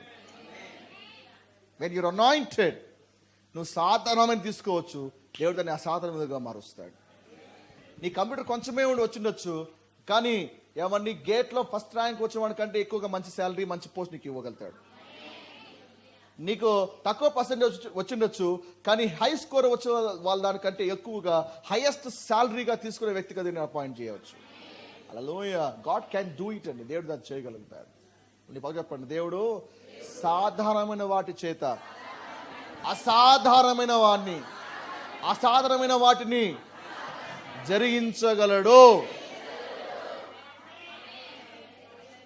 హల్లెలూయా. మనమైతే 1000 మంది వస్తారయ్యా, నీ కాడ ఏం లేదు, ఇదిగో ఆ ఎముక తీసుకో, ఆ ఎముక కొట్టు అంటే ఎముకతో కొట్టడం ఏమైంది ప్రభువా? ఎముక పట్టుకుంటే పొడి అయిపోతుంది. ప్రభు అన్నాడు, నువ్వు ఎముక చూస్తున్నావు, కానీ ఆ ఎముక మీద నా అభిషేకం చూడు, నీవు నా అభిషేకం చూడు. దావీదు 5 రాళ్ళు తీసుకున్నాడు, సౌలుకు పిచ్చి పట్టింది. నీ ఇంతకాలమే నువ్వు శత్రు మీద కత్తుతో ఈటలతో దాడి చేసిన ఈనోడు 5 రాళ్ళు పట్టుకున్నాడు, 5 స్టోన్స్ తీసుకున్నాడు. సౌలుకి అది పిచ్చితనంగా కనిపించింది. దావీదు కాన్ఫిడెన్స్తో రాయి తిప్పుతున్నాడు, కాన్ఫిడెన్స్. కానీ దావీదుకి ఒకటి నమ్మకం ఏంటి తెలుసా? కలిగి ఎలుగుబండి కొట్టినవాన్ని, గురి కలిగి సింహాన్ని ఛేదించిన వాడిని ఇప్పుడు కూడా గురి పెడితే తప్పే ప్రసక్తి లేదు.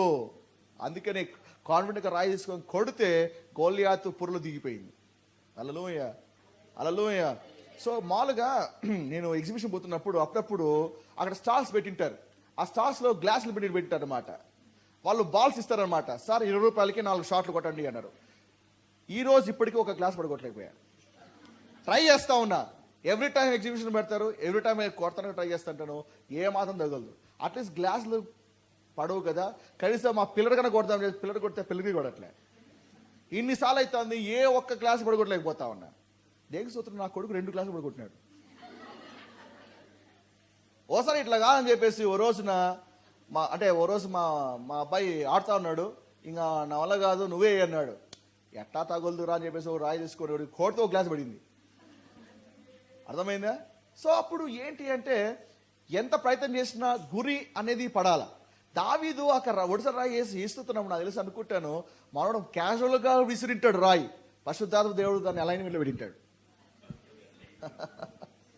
క్యాజువల్గా విసిరింటాడు రాయి. కానీ హోలీ స్పిరిట్ ఆ రాయిని కరెక్ట్గా అలైన్మెంట్లోకి ఎక్కడో పోతుంటే దాన్ని అలైన్మెంట్ చేసి స్ట్రైట్ యాంగిల్లో పెట్టేసి కరెక్ట్గా ఆ నుదుటి మీదకి టార్గెట్ పెట్టి హోలీ స్పిరిట్ అట్లాగా తీసుకెళ్ళి ఆయన కూడా కొంచెం ఫోర్స్ యాడ్ చేసి ఉండొచ్చు. హల్లెలూయా. లేకపోతే ఇక్కడున్నవాడు అక్కడున్నటువంటి ఒక వ్యక్తి ఒక పొలం రాయి దిగాలంటే ఎంత ఫోర్స్ కావాలి కదా. సో హోలీ స్పిరిట్ ఆ రాయిని పట్టుకొని అలాగా ఆ నుదుటి మీద పెట్టి కొట్టిన దిగిన ఆ గోలియాతు పడిపోయాడు. సో దావీదు వెనకల సీన్లో దావీదు కనపడుతున్నాడు, కానీ ఆ వెనకల బలమైనటువంటి ఆత్మ పనిచేస్తూ ఉంది. న్యాయాధిపతి గ్రంథం 16వ అధ్యాయం 1-3 వచనాలు. 16th చాప్టర్, ఇంకొక అధ్యాయం ముందుకు వెళ్దాం. సంసోన్ మీద ఇంకొక కార్యం జరిగింది. ఏంటో తెలుసా? 16వ అధ్యాయము 1-3 వచనాలు చదివినట్లయితే, సంసోను గాజా ఒక పట్టణపు గేట్ కదా, గుమ్మ ముందు చూసారా, ప్రతి ఊరికి ఒక గుమ్మపు ఒక గేట్ ఉంటుంది అనమాట, సిటీ గేట్ అంటారు దాన్ని. ఆ గాజా ఒక గేట్ తీసుకొని చేతులు జరుపుతున్నాడంట. గేట్ తీసుకొని, బలమైన గేట్, ఆ గేట్ ఎత్తి గేట్ తీసుకొని చేతుల మీద వేయడానికి పరిగెడుతున్నాడంట. అక్కడ నుంచి గాజా నుంచి హెబ్రోన్ అటువంటి ఊరికి వెళ్ళాడంట. ఈ గాజాకి హెబ్రోన్కి మధ్య ఊరు డిస్టెన్స్ తెలుసా? 20-30 మైళ్ళు. అంటే కిలోమీటర్ ప్రకారంగా చెప్పాలంటే దాదాపు 70 కిలోమీటర్లు, అంతేనా? 50 కిలోమీటర్లా? ఈ నుంచి తాడిపత్రి అంతా. ఇక్కడ నుంచి గేటు గేట్, సిటీ గేట్ ఒక్కసారి పైకి ఎత్తి ఆగుకోకుండా శత్రువుని తరుముతూ 50 కిలోమీటర్లు పరిగెత్తాడు.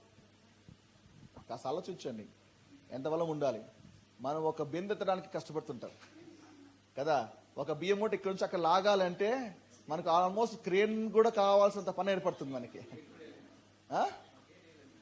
మేము ఆ గేట్ కూడా వేయలేమండి. మీరు ఎప్పుడైనా కానీ ట్రై చేయండి, రోజు రాత్రి పూట మాకు ఆ గేట్ వేయాలంటే పెద్ద సమస్యగా మారిపోతుంది. అది దాన్ని లాగాలి అంటే దానికి విశ్వ ప్రయత్నాలు చేస్తాం మేము. అలాంటి సంసోను 50 కిలోమీటర్ల దూరం పరిగెత్తి శత్రువులు తరుముతున్నాడంటే కాస్త ఆలోచించండి. చెప్పండి, బలమైన ఆత్మ కాదా? యేసునామములో మీరు అభిషేకించబడితే ఎలాంటి బరువైనటువంటి కార్యములైనా కూడా మీరు చేయగలుగుతారు. ఆ బరువు గేట్ కాకపోవచ్చు, బహుశా ఫ్యామిలీ బర్డెన్ మీరు ఈజీగా లిఫ్ట్ చేయగలుగుతారు. ఒకప్పుడు మీకు ఫ్యామిలీ బర్డెన్గా ఉంది, ఇక మీ ఫ్యామిలీ బర్డెన్గా ఉండదు. ఒకప్పుడు జాబ్ బర్డెన్గా ఉంది, ఇక మీకు బర్డెన్గా ఏమాత్రం కనిపించదు. ఒకప్పుడు వ్యక్తులు మీకు బరువుగా ఉన్నారు, ఇప్పుడు మీకు బరువు అనిపించదు. బరువు లేకుండా ఎంతో దూరమైనా పరిగెత్తగలుగుతారు. ఒకప్పుడు చర్చ్ బరువుగా ఉంది, కానీ ఇప్పుడు బరువుగా కనిపించదు. స్టార్టింగ్ డేస్లో చర్చ్ నడిపించడం చాలా బరువుగా ఉండేది. ఎందుకు అయ్యా నన్ను పిలిచావు నాయన సేవకి? హ్యాపీ ఉద్యోగం చేసుకుంటూ హ్యాపీగా ఫారెన్లో సెటిల్ అయ్యి మంచిగా ఉంటే ఎంత బాగుంటుండే. సో ఎందుకంటే మర్మరింగ్స్, ఆ బ్యాక్ బైటింగ్స్, ఆ బ్యాక్ స్టాబింగ్స్, ఇవన్నీ ఎందుకయ్యా? హ్యాపీగా మంచిగా ఉద్యోగం చేసుకుంటే, హ్యాపీగా చేస్తుంటే. ఆ డేస్లో ఇట్ వాస్ బర్డన్, బట్ దేవుడు కార్యం జరిగించే కొద్దీ now it is not a burden. ఇప్పుడు బరువుగా భావించట్లే. సంసోనులాగా ఇన్నేళ్ళుగా మోస్తూనే ఉన్నా గేట్ని. హల్లెలూయా. స్టిల్ గేట్ నేను మోస్తూనే ఉన్నా. ఏ శత్రువు అయితే గేట్ పెట్టాడో ఆ గేట్ని ఊడిబీకి పరిగెడతా ఉన్నాం. హల్లెలూయా. అలా ఎందుకు మన గేట్ బీకాలు తెలుసా? ఏది కూడా నీకు సరిహద్దు గీయకూడదు. There should be no boundary for you. క్రైస్తవ బిడ్డలకి గేట్లు ఉండకూడదు. ఎందుకంటే గేట్లు మనం ఎత్తేయాలి. దేవుడు అంతగా నేను విస్తరింపజేయబోతా ఉన్నాడు. హల్లెలూయ. ఆమె చెప్పండి, పక్కన చెప్పండి, నీ గేట్లు ఉండకూడదు. శత్రువు ఏ గేట్లు వేసాడో ఎత్తు గేట్లను. నువ్వు వ్యాపించడం దేవుడికి ఇష్టం లేదు, అందుకే వాడు గేట్లు పెడతాడు. చాలు, ఇంతవరకు చాలు. 10,000 జీతమా, ఇంకా చాలు, ఎక్కువ ఆశపడాక ఇంకా అయిపోయింది. ఒక ఇల్లుందా, చాలు, ఇంకా ఇంత ఉందా, ఇంకా చాలు. ఎంత enemy does not want you to expand. కానీ అన్యులు ఎక్స్పాండ్ కావాలని వారు కొడుకుంటాడు. అందుకే మనం సర్దుకున్నాం కాబట్టి ఎక్స్పాండ్ కావట్లే, మన బదులు లోకస్లు ఎక్స్పాండ్ అవుతున్నారు. అందుకే వాళ్ళు మహాసైన్యంగా మార్చబడతా ఉన్నారు. God wants you to expand. ఏది కూడా నీకు బౌండరీ ఉండకూడదు. దేని బిడ్డారా, నువ్వు భూమి అంతా కూడా విస్తరించాలి. ప్రభు చెప్పలేదా? ఆదంతో దేవుడు చెప్పలేదా? నువ్వు భూమి అంతా కూడా విస్తరించాలి. ఆమేన్. నీ కంపెనీ అనేక రాష్ట్రాల్లో కనిపించాలి, నీ బ్రాంచెస్ అనేక స్టేట్లో కనిపించగలగాలి, నీ ఒక ఉనికి అనేది ప్రపంచము తెలుసుకోగలగాలి, నువ్వు ఎవరు అనేది గూగుల్లో వెతికితే కనపడాలి, నీ పేరును నీ ఊరిని గూగుల్లో వెతికితే ప్రజలు గూగుల్లో వెతకాలి, నీ గురించి ఎంక్వైరీ చేయగలగాలి. అలాంటి ఒక వ్యాపించే స్థాయికి దేవుడిని లేపబోతున్నాడు. చెప్పండి, నా లైఫ్లో గేట్లు లేవు. శత్రు పెట్టిన ఏ గేట్ అయినా ఊడబెరుకుతానంట. పెట్టిన వాళ్ళ మీద చేస్తాను gate. Are you blessed? Hallelujah. Right. 6వది, తెలివికి ఆధారమగు ఆత్మ. తెలివికి ఆధారమగు ఆత్మ. తెలివికి ఆధారమగు ఆత్మ. So this is anointing. ఈ అభిషేకము ప్రస్తుతము, భవిష్యత్తు, వర్తమాన, భూత, భవిష్యత్ కాలములలో జరగబోతున్న వాటిని చూడడానికి ఈ అభిషేకం సహాయం చేస్తుంది. అర్థమవుతుందా? జరిగిన వాటిని, జరుగుతున్న వాటిని, జరగబోతున్న వాటిని చూచేటువంటి కృపను దేవుడు అనుగ్రహిస్తాడు. చిన్న ఎగ్జాంపుల్ చెప్తాను. ఈ అభిషేకం యేసు మీద బాగా స్పష్టంగా పనిచేస్తుంది. ఈ 7 అభిషేకాలు యేసులో స్పష్టంగా చూడగలుగుతాం. టైం లేదు, ఎందుకంటే యేసయ్య లైఫ్లో ఎక్కడ ఈ అభిషేకం పనిచేసే చెప్పాలనుకుంటే రోజు టైం పడుతుంది. బట్ ఈ అభిషేకం కూడా బాగా పనిచేస్తుంది యేసయ్యలో. ఎలాగంటారా, యోహాను సువార్త 1వ అధ్యాయము 40 నుంచి 50 వచ్చే వరకు ఇంటికి చదివితే, మరి ఒక రోజున మరి ఫిలిప్పు నతానియేలుని యేసు వద్దకు తీసుకుని వస్తాడు.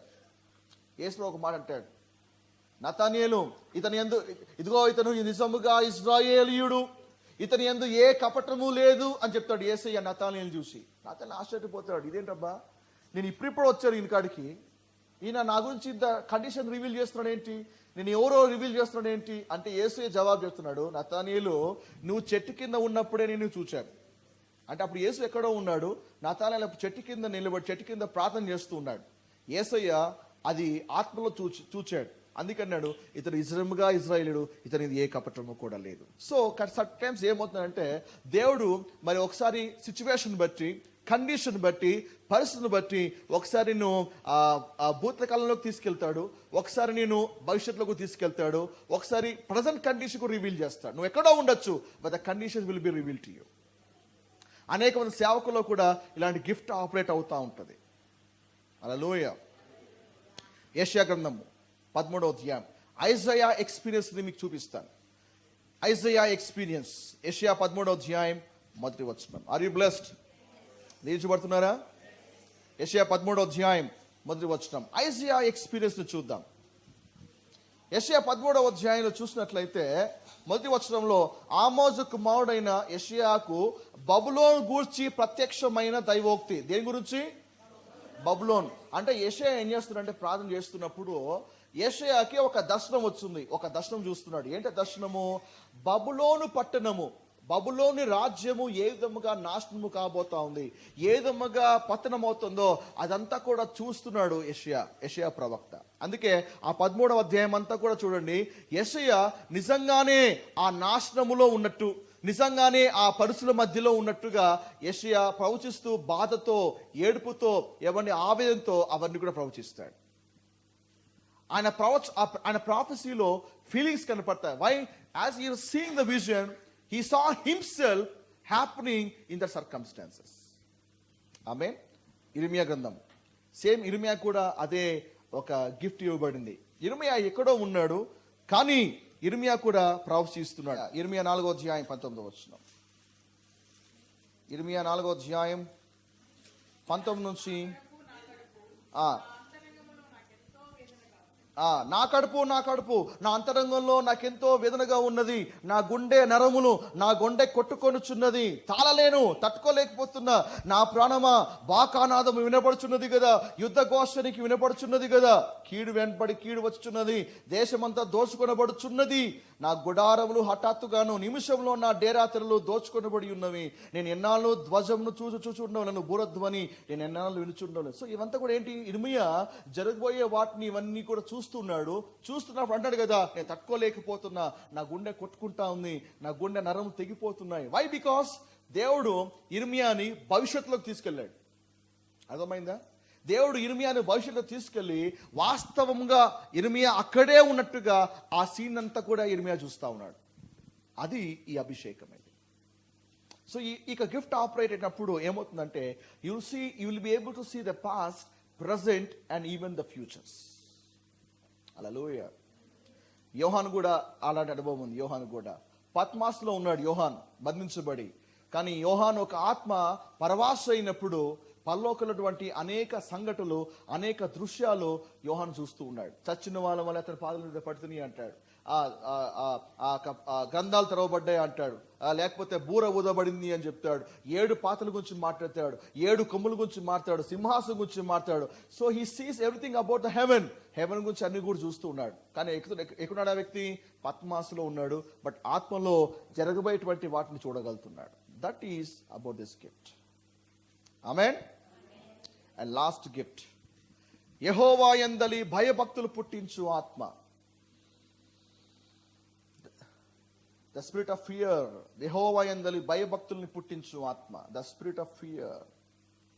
సో ఇది ఒకసారి ఈ అభిషేకము ఒక వ్యక్తి మీద ఉండొచ్చు, ఒక కుటుంబం మీద కూడా ఉండొచ్చు. ఈ అభిషేకం ఒకసారి దేశం మీద కూడా కుమ్మరించబడవచ్చు. బైబిల్లో ఒక ఫ్యామిలీ గురించి మీకు ఎక్స్ప్లెయిన్ చేయనివ్వండి. ఆదికాండం 35వ అధ్యాయం మీరు ఇంటికి వెళ్ళి చదవండి. ఆదికాండం 35వ అధ్యాయంలో యాకోబు ఒక ఫ్యామిలీ గురించి రాయబడి ఉంటుంది. అయితే 35వ అధ్యాయంలో జరిగిన సంఘటన మీకు తెలియాలి. ఎందుకు జరిగిందో తెలియాలంటే మీరు 34వ అధ్యాయం చదవాలి. 34వ అధ్యాయం ఏమవుతుంది? 34వ అధ్యాయం మొదటి వచనంలో యాకోబు కుమార్తె దీనా పొరుగు దేశంలో ఏముందో చూద్దామని వెళ్తుంది. అది కథ. వెళ్ళేటువంటి ఆమె ఇంటి వాళ్ళు చెప్పకుండా బయలుదేరుతుంది. అందుకే అమ్మాయిలు బయటకు వెళ్తేప్పుడు చెప్పిపోవాలి. కాబట్టి దీనా చెప్పిపోలే. ఈరోజు చాలా మంది అమ్మాయిలు కాన్ఫిడెన్స్ అనమాట, I'm grown up girl, I'm a matured girl, I'm a big girl కదా, అన్ని చెప్పాల్సిన అవసరం ఏముంది, తుర్రను పారిపోతుంటారు. దీని అలాగే అనుకుంది. సో వెళ్ళిపోయింది, చెప్పకుండా వెళ్ళిపోయింది. ఈరోజు చాలా మంది అమ్మ చెప్పకుండా వెళ్ళిపోతారు. అమ్మ ఫోన్ చేయలేమన్నా, ఏడున్నావే అంటే ఏడ ఉన్నాలే, వస్తా త్వరగా వస్తాలే. చెప్పి వెళ్ళడం చాలా అది శ్రేయస్కారం. అది ఆమె దీనా పోయింది, పొరుగు దేశం చూద్దాం వెళ్ళింది. కానీ ఆ దేశంలో ఉన్నటువంటి కొంతమంది, ఒక వ్యక్తి దీనాను పాడు చేశాడు. అంతే, కంచె కొట్టువానని పాము గరుస్తుంది. When you move out of the protection, enemies will try to attack you. When you act independently, enemy will seek the opposite to attack you. అందుకే దీనాను పాడు చేశాడు. ఆ సంగతి మరి దీనా ఒక సోదరులకి తెలుస్తుంది. చాలా కోపగించుకుంటారు. అదే అసలుకే అది పరదేశంలో వీళ్ళు కాపురం ఉన్నారు, అది వాళ్ళ దేశం కాదు. అయితే ఈ యొక్క సోదరులు ఏం చేస్తారంటే వాళ్ళ నాన్నకి విషయం చెప్తారు. అండ్ సోదరులు కూడా ఆ విషయము తెలుసుకుంటారు. ఓ రోజు పీస్ మీటింగ్ పెట్టుకుంటారు. అంటే అతనే వస్తాడు, నీ దీనాన్ని పెళ్లి చేసుకుంటాను, అది ఇది అని అంటారు. ఓకే, చాలా మంచిది, చాలా సంతోషం అని బాగా ప్రేమగా ఆప్యాయంగా మాట్లాడతారు. ఆ తర్వాత ఒక కండిషన్ పెడతారు.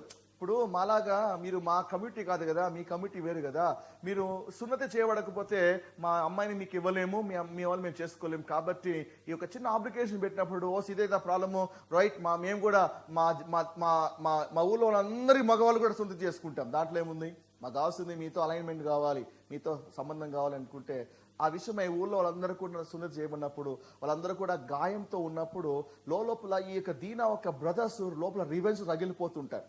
వాళ్ళు మామూలుగా అందరినీ కూడా వాళ్ళు అందరి మీద దాడి చేయలేరు కదా. కాబట్టి ఆ ఊళ్ళో మగవాళ్ళందరూ కూడా ఆ వీక్ గా ఉన్నప్పుడు, గాయంతో ఉన్నప్పుడు, అప్పుడు ఈ దీనా వాళ్ళందరూ కూడా, ఆ బ్రదర్స్ అందరూ కూడా లేచి కత్తులు తీసుకొని ఆ ఊళ్ళో ఉన్నటువంటి మగవాళ్ళందరినీ వేసి పారేస్తారు. మసాక్రై, ఆ ఊళ్ళో ఉన్నటువంటి మగవాళ్ళందరినీ కూడా వధించేస్తారు. ఆ విషయము యాకోబు వినపడుతుంది.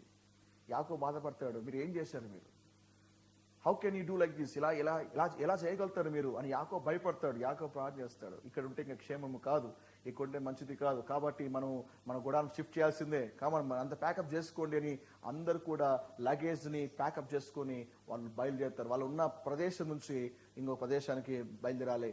సో వాళ్ళు బయలుదేరాలి. యాకోబు ఒక మాట అంటాడు, ఆదికాండం 35వ అధ్యాయం, ఆదికాండం 35వ అధ్యాయం, ఆదికాండం 35వ అధ్యాయం మొదటి 3 వచనాలు. దేవుడిని యాకోబుతో, నువ్వు లేచి బేతేలుకు వెళ్ళి అక్కడ నివసించి నీ సహోదరైన ఏశావు ఎదుట నుండి నీవు పారిపోయినప్పుడు నీకు కనపడిన దేవునికి అక్కడ బలిపీఠం కట్టమని చెప్పగా, యాకోబు తన ఇంటి వారితోనూ తన యొద్దనున్న వారందరితోనూ మీ యొద్దనున్న అన్య దేవతలను పారవేసి, అంటే యాకోబు దేవుని సేవిస్తున్నా ఇంకా పిల్లల దగ్గర విగ్రహాలు మాత్రం ఇంకా ఉన్నాయి. ఎంత దారుణం చూడండి. కొంతమంది పాస్టర్లు చాలా స్పిరిచువల్గా ఉంటారు, పిల్లలు మాత్రం పలికిమాలో తయారవుతారు. పాస్టర్స్ ఉన్న లీడర్స్ ఉన్నంత స్పిరిచువాలిటీ పిల్లలు లేకపోవడం సిగ్గుచేయటం, లీడర్స్ ఉన్నటువంటి ఆత్మీయత పిల్లలు లేకపోవడం సిగ్గుచేయటం. కాబట్టి నాట్ ఓన్లీ లీడర్స్, ఈవెన్ మనం కూడా ఆత్మీయులుగా ఉన్నాం కదా, మన పిల్లలు కూడా అదే దానిలో నడవాలి. యాకోబు ఆత్మీయుడిగా దేవుడితో ఉన్నప్పటికీ వాళ్ళ పిల్లల దగ్గర ఇంకా ఏమున్నాయి? విగ్రహాలు ఉన్నాయి. ఇంకా ఈరోజు మన పిల్లల దగ్గర చాలా విగ్రహాలు ఉన్నాయి. ఆ విగ్రహాల వల్ల దేవుని బ్లెస్సింగ్ అనేది రావట్లేదు. ఏంటి ఆ విగ్రహాలు? దేవునికి వాళ్ళ మధ్య ఏమున్నా అవన్నీ కూడా విగ్రహాలే.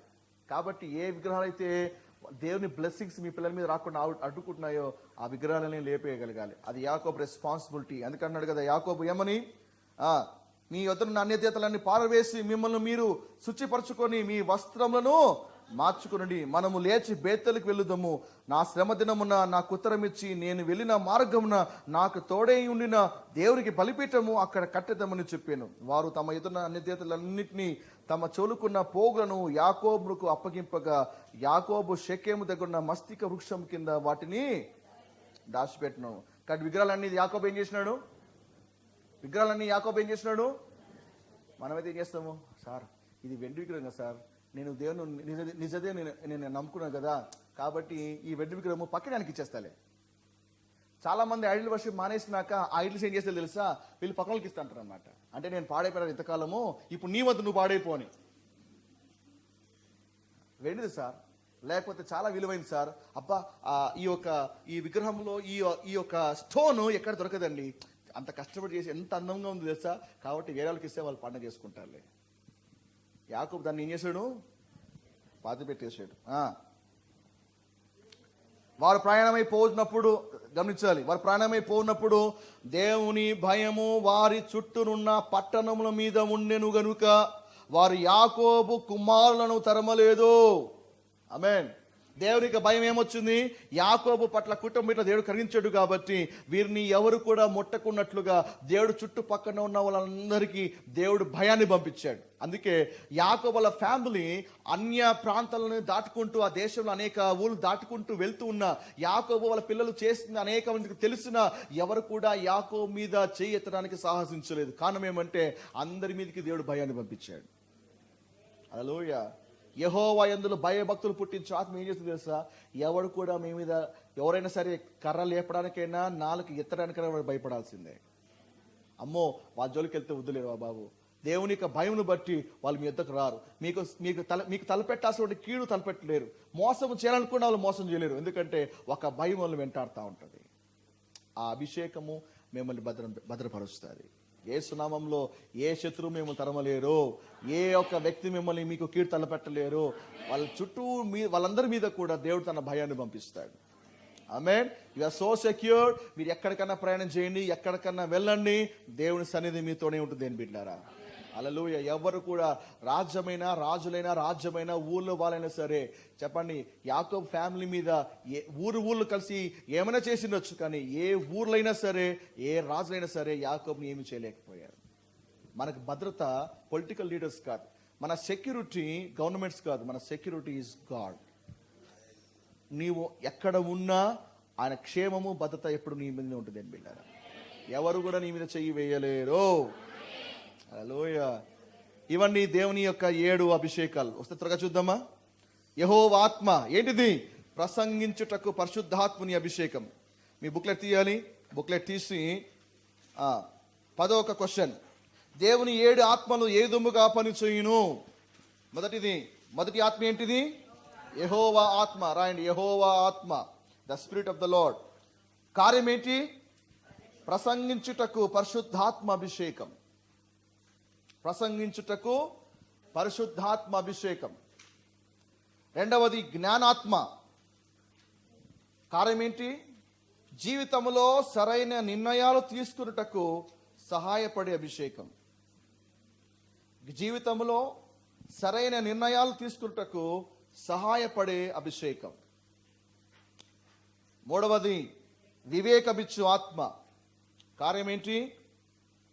మూడవది వివేకమిచ్చు ఆత్మ. కార్యం ఏంటి? దేవుడు ఎందుకు ఫలానా కార్యము చేశాడు అని గ్రహించు సామర్థ్యమునిచ్చు అభిషేకం. దేవుడు ఎందుకు ఫలానా కార్యము చేశాడు అని గ్రహించు సామర్థ్యము కలిగిన అభిషేకం.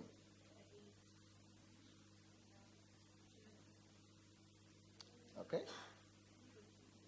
దేవుడు ఎందుకు ఫలానా కార్యము చేశాడు అని గ్రహించు సామర్థ్యము ఇచ్చు అభిషేకం. నాలుగవది ఆలోచనాత్మ. ఆలోచనాత్మ కార్యం ఏంటి?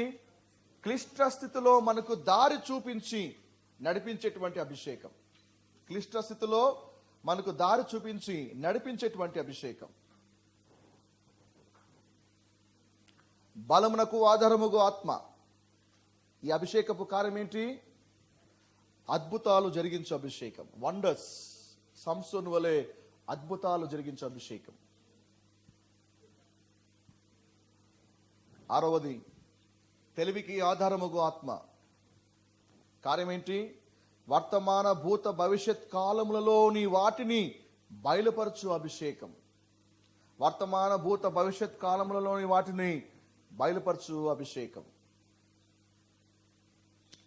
అండ్ ఏడవది యెహోవా యందలి భయభక్తులు పుట్టించు ఆత్మ.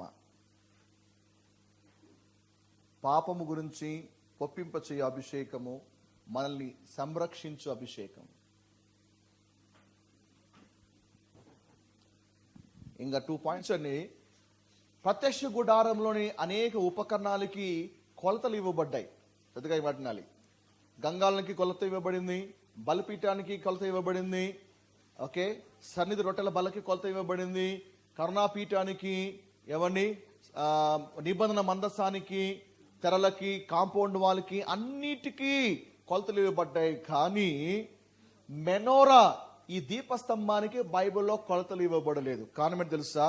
దేవుడు నీకు నాకు కొలత లేకుండా ఆత్మని ఇవ్వడానికి ఇష్టపడుతున్నాడు. God will give you his spirit without any measure. కాబట్టి దేవుని ఆత్మకు కొలతలు లేవు. నీకు ఎంతైనా సరే దేవుడు ఇవ్వడానికి ఇష్టపడతా ఉన్నాడు. కొలత లేని ఆత్మను నీకు ఇవ్వడానికి ఇష్టపడతా ఉన్నాడు. ఒకే ఒక కొలత, నీకున్న ఆశ అంతే. నీకు ఎంతగా ఉంటావో దేవుడు నేను అంతగా నింపడానికి ఇష్టపడుతూ ఉంటాడు. హల్లెలూయా. చెప్ప, దేవుని ఆత్మకు కొలతలు లేవు. దేవుని ఆత్మకు కొలతలు లేవు. కొలత లేని ఆత్మ. చెప్పండి, కొలత లేని ఆత్మ నా మీదికి రండి. నాకు కొలత లేని ఆత్మ అనుగ్రహించబడును గాక. ఇంకా కావాలంటే ఇంకా ఇస్తాడు, రేపు ఇంకా కావాలంటే ఇంకా ఇస్తాడు, ఇంకా కావాలంటే ఇంకా ఇస్తాడు. కాబట్టి నువ్వు కొలవలేనంతగా దేవుడు తన ఆత్మనికి ఇవ్వడానికి ఇష్టపడుతూ ఉన్నాడు. హల్లెలూయా. అండ్ లాస్ట్ది మీరు బాగా గమనిస్తే, this menorah is hidden from outside people. ఈ మెనోరా బయట వ్యక్తులకి కనిపించదు. మీరు ప్రత్యక్షరాలను బాగా గమనించినట్లయితే, ఆవరణంలో బలిపీఠం అందరికీ కనపడుతుంది, ఆవరణంలో ఉన్నటువంటి గంగాళము అందరికీ కనపడుతుంది. కానీ దీపస్తంభం మాత్రము బయట వాళ్ళకి కనిపించదు. లోనికి వెళ్ళిన యాజకుడికి మాత్రమే ఈ దీపస్తంభము కనిపిస్తుంది. ఈవెన్ వీళ్ళు ఒక ప్రాంతం నుంచి ఇంకో ప్రాంతానికి ఈ గుడారపు ఉపకరణాలు తరలిస్తున్నప్పుడు కూడా లేవిల యాజకులు ఏం చేస్తారంటే, ఈ ల్యాంప్ స్టాండ్ ని బాగా చుట్టి, ఒక వస్త్రంతో చుట్టి దాన్ని క్యారీ చేస్తారు. అంటే దీపస్తంభము ఎలా ఉంటుందో యాజకులు తప్ప ఏ మనుషుడు కూడా చూడలేడు. అర్థమైందా? Hidden from outside people. బయట వాళ్ళు చూడలేరు, లోను వాళ్ళు మాత్రమే చూస్తారు. కాబట్టి ఇక్కడ ఒక విషయాన్ని మీరు బాగా గమనించగలగాలి. యాజకులు మాత్రమే దీపస్తంభాన్ని చూడగలుగుతారు. దేనికి స్తోత్రం. 1 పేతురు 2వ అధ్యాయం 9వ వచనం ప్రకారంగా, నీవు నేను యాజకులమై ఉన్నావు. You are the priest. నువ్వు రాజులైన యాజక సమూహము నా ప్రభు చెప్పలేదా? కాబట్టి నువ్వు దేవుని యాజకుడు. కాబట్టే పరిశుద్ధాత్మను పొందే యోగ్యతను దేవునికి అనుగ్రహించాడు. హల్లెలూయా. Not for all. పరిశుద్ధాత్మ అందరికీ ఇవ్వబడలేదు. అందుకే ప్రభు చెప్పాడు కదా, ఆయన వచ్చినప్పుడు ఆయనను సర్వసత్యంలోకి నడిపిస్తాడు. లోకము ఆయన్ను ఎరుగదు గనుక ఆయన్ను పొందలేదు. ఎందుకంటే వాళ్ళందరూ కూడా బయట ఉన్నారు కాబట్టి. పరిశుద్ధాత్మ వెలుపల ఉన్న వాళ్ళు పొందుకోలేరు. పరిశుద్ధాత్మ రక్షణ లేని వారు పొందుకోలేరు. పరిశుద్ధాత్మ ప్రభుని ఎరుగని వారికి అనుగ్రహించబడదు. ఆయన ఎవరు, ఆయన వరములేంటి, ఆయన కార్యములేంటి, ఏవి కూడా బయట వాళ్ళకి ఎరుగరు, వాళ్ళకి మరుగుపరచబడింది. బట్ రక్షించబడినటువంటి నీవు, పరిశుద్ధ స్థలంలోకి వచ్చినటువంటి నీవు, యాజకుడైనటువంటి నీకు ఈ ఆత్మ అనుగ్రహించబడుతుంది. అంటే పరిశుద్ధాత్మను పొందుకోవాలంటే ఒక వ్యక్తి బయట నుంచి లోనికి రావాలి, రక్షణ పొందాలి. రక్షణ పొందితేనే పరిశుద్ధాత్మ దేవుడు అనుగ్రహించబడతాడు. ఆమేన్. అందుకే పెంతెకోస్తు రోజున పేతురు నిలబడి ప్రసంగం చేస్తూ ఒక మాట అన్నాడు, మారు మనస్సు పొంది పాప క్షమాపణ నిమిత్తమై బాప్తిజము పొందండి, అప్పుడు పరిశుద్ధాత్మను వరం పొందుతారు. వై? నువ్వు బయట ఉన్నావు, నువ్వు లోనికి రావాలి. రక్షించబడితే ఈ వరం నీకు ఇవ్వబడుతుంది. కానీ బయట ఉన్న వాళ్ళకి పరిశుద్ధాత్మ అనుగ్రహించబడడు. అందుకే ఈ కాన్ఫరెన్స్ కూడా ఓన్లీ ఫర్ బిలీవర్స్ పెట్టాం. ఎందుకంటే కొత్తవాడికి వస్తేవాడికి అర్థం కాదు. రక్షించబడితేనే ఈ యొక్క ఎక్స్పీరియన్స్ నీకు ఇవ్వబడుతుంది. ఆమేన్. దేవుని స్తోత్రం. ఈ మెనోరా చూసే భాగ్యం దేవుడు మనకు అనుగ్రహించాడు. ఈ పరిశుద్ధాత్మను పొందుకునే భాగ్యాన్ని, కృపను దేవుడు మనకు అనుగ్రహించాడు. లోకము పొందని ఆత్మ, లోకము స్వీకరించలేనటువంటి ఆత్మను మనం పొందడానికి దేవుడు సహాయం చేస్తున్నాడు. ఆమేన్. మంచి భక్తి పరిశుద్ధాత్మ దేవ, నాకు ఇచ్చిన ఈ ఆధిక్యతను బట్టి, ఈ అవకాశమును బట్టి నీకు స్తోత్రమయ్యా. మేము యాజకులము కాబట్టే మెనోరా చూడగలుగుతున్నాం, ఆత్మను పొందుకోగలుగుతున్నాం. యేసయ్యా నీకు స్తోత్రం, యేసు నామములో ఆమేన్. Are you blessed? దీవించబడుతున్నారా? రైట్. సో లంచ్ బ్రేక్ తీసుకుందాం. లంచ్ అయిన తర్వాత పరిశుద్ధాత్మని కార్యములను మనం ధ్యానించబోతున్నాం. ఆమేన్. తలవొచ్చండి, ప్రార్థన చేద్దాం. ప్రభువా, నీకు ఉన్నతులు చేస్తున్నా. దీపస్తంభంలో ఉన్నటువంటి నేను అనేక విషయాలు మేము ధ్యానించగలిగాము. పరిశుద్ధాత్మ యొక్క ఉనికి, ప్రస్తావన, కార్యములు, ఫలములు, వరములు తండ్రి, అవి అనేక మేము ధ్యానించగలిగాము నాయనా. తండ్రి, మరి ఆఫ్టర్నూన్ సెషన్స్ లో కూడా మొత్తం మాట్లాడమని, నీ కార్యములు ఏ విధంగా ఉన్నాయో తెలుసుకోవడానికి సహాయం చేయమని మేము ప్రార్థిస్తూ, ఘనత మహిమ ప్రభావాలు మీకే చెల్లిస్తూ యేసు నామములో అడిగి వేడుకొంచున్నాం తండ్రి. ఆమేన్. ఆమేన్. God bless.